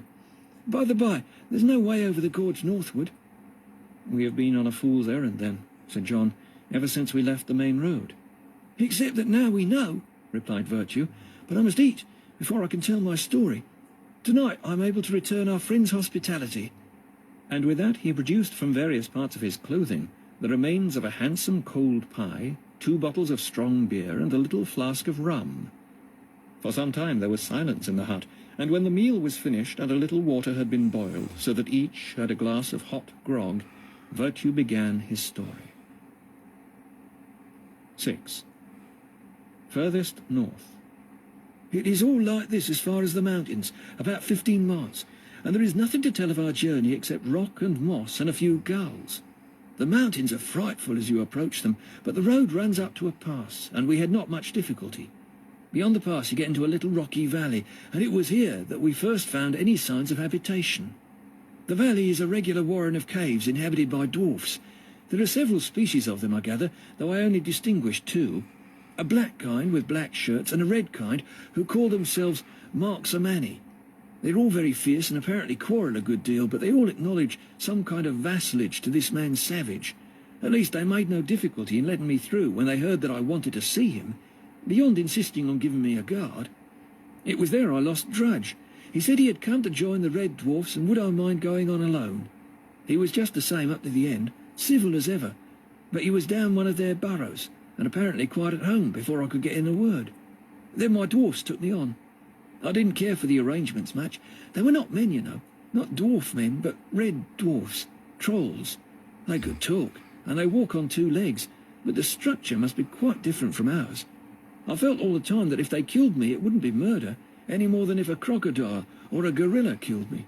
It is a different species, however it came there. Different faces. Well, they kept taking me up and up. It was all rocky zigzags, round and round. Fortunately, I did not get giddy. My chief danger was the wind whenever we got on a ridge, for of course my guides, being only some 3 feet high, did not offer it the same target. I had 1 or 2 narrow escapes. Savage's Nest is a terrifying place. It is a long hall like a barn, and when I first caught sight of it, halfway up the sky from where they were leading me, I thought to myself that wherever else we were going it could not be there. It looked so inaccessible, but on we went. One thing you must get into your heads is that there are caves all the way up, all inhabited. The whole mountain must be honeycombed. I saw thousands of dwarfs, like an anthill, and not a man in the place except me. From Savage's Nest you look straight down to the sea. I should think it is the biggest sheer drop on any coast. It was from there that I saw the mouth of the gorge. The mouth is only a lowering of the cliff. From the lowest part of the opening it is still thousands of feet to the sea. There is no conceivable landing. It is no use to anyone but seagulls. But you want to hear about Savage. He sat on a high chair at the end of his barn, a very big man, almost a giant. When I say that, I don't mean his height. I had the same feeling about him that I had about the dwarves, that doubt about the species. He was dressed in skins and had an iron helmet on his head with horns stuck in it. He had a woman there too, a great big woman with yellow hair and high cheekbones. Grimhild her name is. And the funny thing is that she is the sister of an old friend of yours, John. She is Mr. Halfway's elder daughter. Apparently Savage came down to Thrill and carried her off. And what is stranger still, both the girl and the old gentleman were rather pleased about it than otherwise. As soon as the dwarfs brought me in, Savage rapped on the table and bellowed out, "Lay the board for us men," and she set about laying it. He didn't say anything to me for a long time. He just sat and looked and sang. He had only one song, and he was singing it off and on all the time I was there. I remember bits of it. Wind age, wolf age, ere the world crumbles, shard age, spear age, shields are broken. Then there was another bit, began, East sits the olden in iron forest, feeds amidst it Fenris children. I sat down after a bit, for I did not want him to think I was afraid of him. When the food was on the table, he asked me to have some, so I had it. He offered me a sweet drink, very strong in a horn, so I drank it. Then he shouted and drank himself, and said that mead in a horn was all he could offer me at present. But soon, he said, I shall drink the blood of men from skulls. There was a lot of this sort of stuff. We ate roast pork with our fingers. He kept on singing his song and shouting. It was only after dinner that he began to talk connectedly. I wish I could remember it all. This is the important part of my story. It is hard to understand it without being a biologist. These dwarves are a different species, and an older species than ours. But then the specific variation is always liable to reappear in human children. They revert to the dwarf. Consequently, they are multiplying very fast. They are being increased both by ordinary breeding among themselves and also from without by those harkbacks or changelings. He spoke of lots of subspecies besides the Marxamani, Mussolimini, Swastici, Gangamani. I can't remember them all. For a long time I couldn't see where he himself came in. At last he told me. He is breeding and training them for a descent on this country. When I tried to find out why, for a long time he would only stare at me and sing his song. Finally, as near as I could get it, his theory seemed to be that fighting was an end in itself. Mind you, he was not drunk. He said that he could understand old-fashioned people who believed in the landlord and kept the rules and hoped to go up and live in the landlord's castle when they had to leave this country. They have something to live for, he said, and if their belief was true, their behaviour would be perfectly sensible. But as their belief is not true, there remains only one way of life fit for a man. This other way of life was something he called heroism, or master morality, or violence. All the other people in between, he said, are ploughing the sand. He went on railing at the people in Claptrap for ages, and also at Mr. Sensible. These are the dregs of man, he said. They are always thinking of happiness. They are scraping together and storing up and trying to build. Can they not see that the law of the world is against them? Where will any of them be 100 years hence? I said they might be building for posterity. And who will posterity build for? He asked. Can't you see that it is all bound to come to nothing in the end? And the end may come tomorrow. And however late it comes, to those who look back, all their happiness will seem but a moment that has slipped away and left nothing behind. You can't gather happiness. Do you go to bed with any more in hand on the day you have had 1,000 pleasures? I asked if his heroism left anything behind it either. He said it did. The excellent deed, he said, is eternal. The hero alone has this privilege, that death for him is not defeat, and the lamenting over him and the memory is part of the good he aimed for, and the moment of battle fears nothing from the future because it has already cast security away. He talked a lot like that. I asked him what he thought of the Escropolitans, and he roared with laughter and said, when the cruels meet the clevers, there will not be even the ghost of a tug of war. Then I asked him if he knew you three, and he laughed louder still. He said that Angula might turn out an enemy worth fighting when he grew up. But I don't know, he said. Likely enough, he is only an Escropolitan turned inside out, poacher turned gamekeeper. As for the other pair, they're the last even of the last men. I asked him what he meant. The men of Claptrap, he said, may have some excuse for their folly, for they at least still believe that your country is a place where happiness is possible. But your two friends are madmen without qualification. They claim to have reached rock bottom. They talk of being disillusioned. They think that they have reached the furthest north, as if I were not here to the north of them. They live on a rock that will never feed man, between a chasm that they cannot cross and the home of a giant to whom they dare not return, and still they maunder of a culture and a security. If all men who try to build are but polishing the brasses on a sinking ship, then your pale friends are the supreme fools who polish with the rest, though they know and admit that the ship is sinking. Their humanism and what not is but the old dream with a new name. The rot in the world is too deep, and the leak in the world is too wide. They may patch and tinker as they please, they will not save it. Better give in. Better cut the wood with the grain. If I am to live in a world of destruction, let me be its agent and not its patient. In the end, he said, I will make this concession to your friends. They do live further north than anyone but me. They are more like men than any of their race. They shall have this honour when I lead the dwarfs to war, that humanists' skulls shall be the first from which I drink the blood of a man, and Grimhild here shall have classicals. That was about all he said. He made me go out on the cliffs with him. It was all I could do to keep my footing. He said, this wind blows straight from the pole. It will make a man of you. I think he was trying to frighten me. In the end, I got away. He loaded me with food for myself and you. Feed them up, he said. There is not enough blood in them at present to quench the thirst of a dwarfish sword.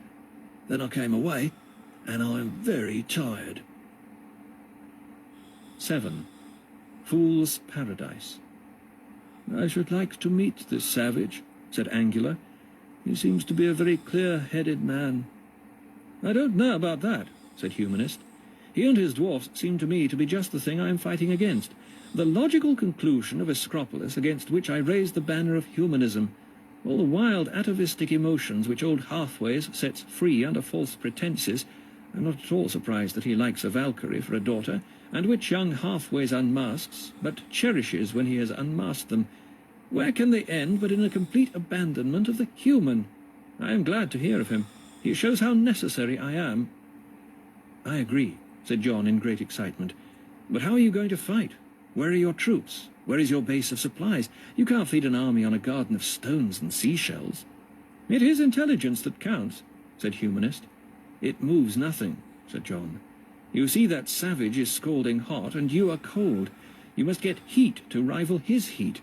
Do you think you can rout 1,000,000 armed dwarves by being not romantic? If Mr. Virtue will not be offended, said Classical, I would suggest that he dreamed the whole thing. Mr. Virtue is romantic. He is paying for his wish-fulfillment dreams as he will always pay with a fear-fulfillment dream. It is well known that nobody lives further north than we. But Virtue was too tired to defend his story, and soon all the occupants of the hut were asleep. Book 7. Southward along the canyon. Now is the 7th winter since Troy fell, and we still search beneath unfriendly stars through every sea and desert isle for Italy's retreating strand. But here is kinsman's country and Acestes' land. What hinders here to build a city and remain? O fatherland, O household spirits preserved in vain from the enemy, shall no new Troy arise? Shall no new Simois there, renamed for Hector's memory, flow? Rather, come, burn with me the boats that work us harm. Virgil. Through this and through no other fault we fell, nor being fallen bear other pain than this, always without hope in desire to dwell. Dante. Some also have wished that the next way to their father's house were here, that they might be troubled no more with either hills or mountains to go over. But the way is the way, and there's an end. Bunyan. 1. Virtue is sick. I saw the two travellers get out from their sacking and bid goodbye to their hosts and set out southwards. The weather had not changed, nor did I ever see any other weather over that part of the country than clouds and wind without rain. Virtue himself was out of sorts, and made haste without the spirit of haste. Then at last he opened his mind to his companion, and said, John, I do not know what is coming over me. Long ago you asked me, or was it Media asked me, where I was going and why, and I remember that I brushed the question aside.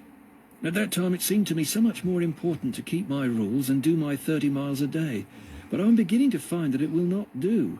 In the old days it was always a question of doing what I chose instead of what I wanted, but now I'm beginning to be uncertain what it is I choose. How has this come about? Said John.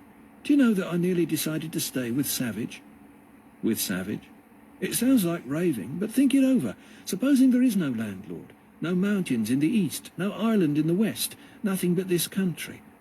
A few weeks ago I would have said that all those things made no difference. But now I don't know.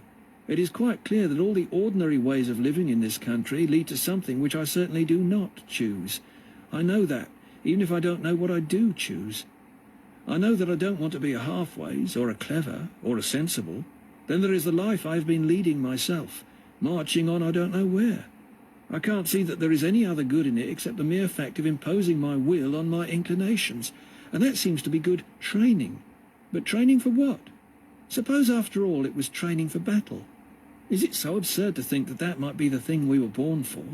A fight in a narrow place, life or death? That must be the final act of will, the conquest of the deepest inclination of all. "I think my heart will break," said John after they had gone many paces in silence. "I came out to find my island. I'm not high-minded like you, Virtue. It was never anything but sweet desire that led me. I have not smelled the air from that island since... It is so long that I cannot remember. I saw more of it at home, and now my only friend talks of selling himself to the dwarfs." "I'm sorry for you," said Virtue, "and I am sorry for myself. I am sorry for every blade of grass and for this barren rock we are treading and the very sky above us, but I have no help to give you." "Perhaps," said John, "there are things east and west of this country after all." "Do you still understand me so little as that?" cried Virtue, turning on him. "Things east and west? Don't you see that that is the other fatal possibility? Don't you see that I am caught either way?" "Why?" said John. And then, "Let us sit down. I am tired and we have nowhere to hurry to. Not now." Virtue sat down as one not noticing that he did it. "Don't you see?" he said. "Suppose there is anything east and west. How can that give me a motive for going on? Because there is something dreadful behind? That is a threat. I meant to be a free man. I meant to choose things because I chose to choose them, not because I was paid for it. Do you think I am a child to be scared with rods and baited with sugar plums? It was for this reason that I never even inquired whether the stories about the landlord were true.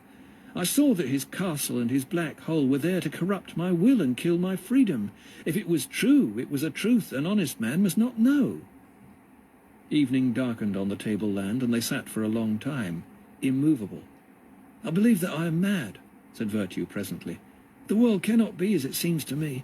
If there is something to go to, it is a bribe, and I cannot go to it. If I can go, then there is nothing to go to." "Virtue," said John, "give in.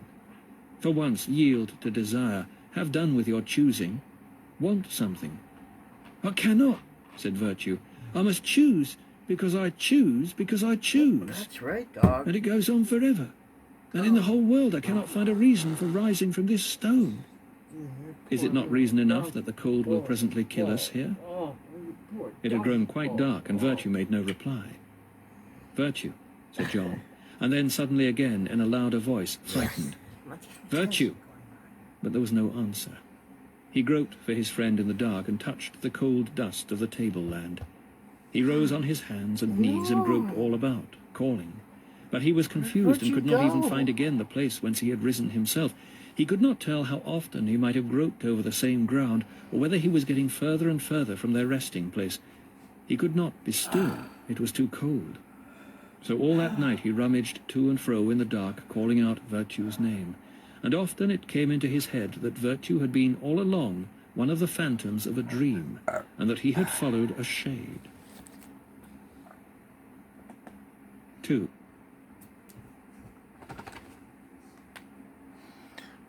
There's something going on.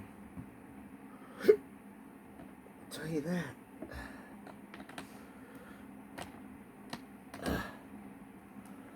Get it there.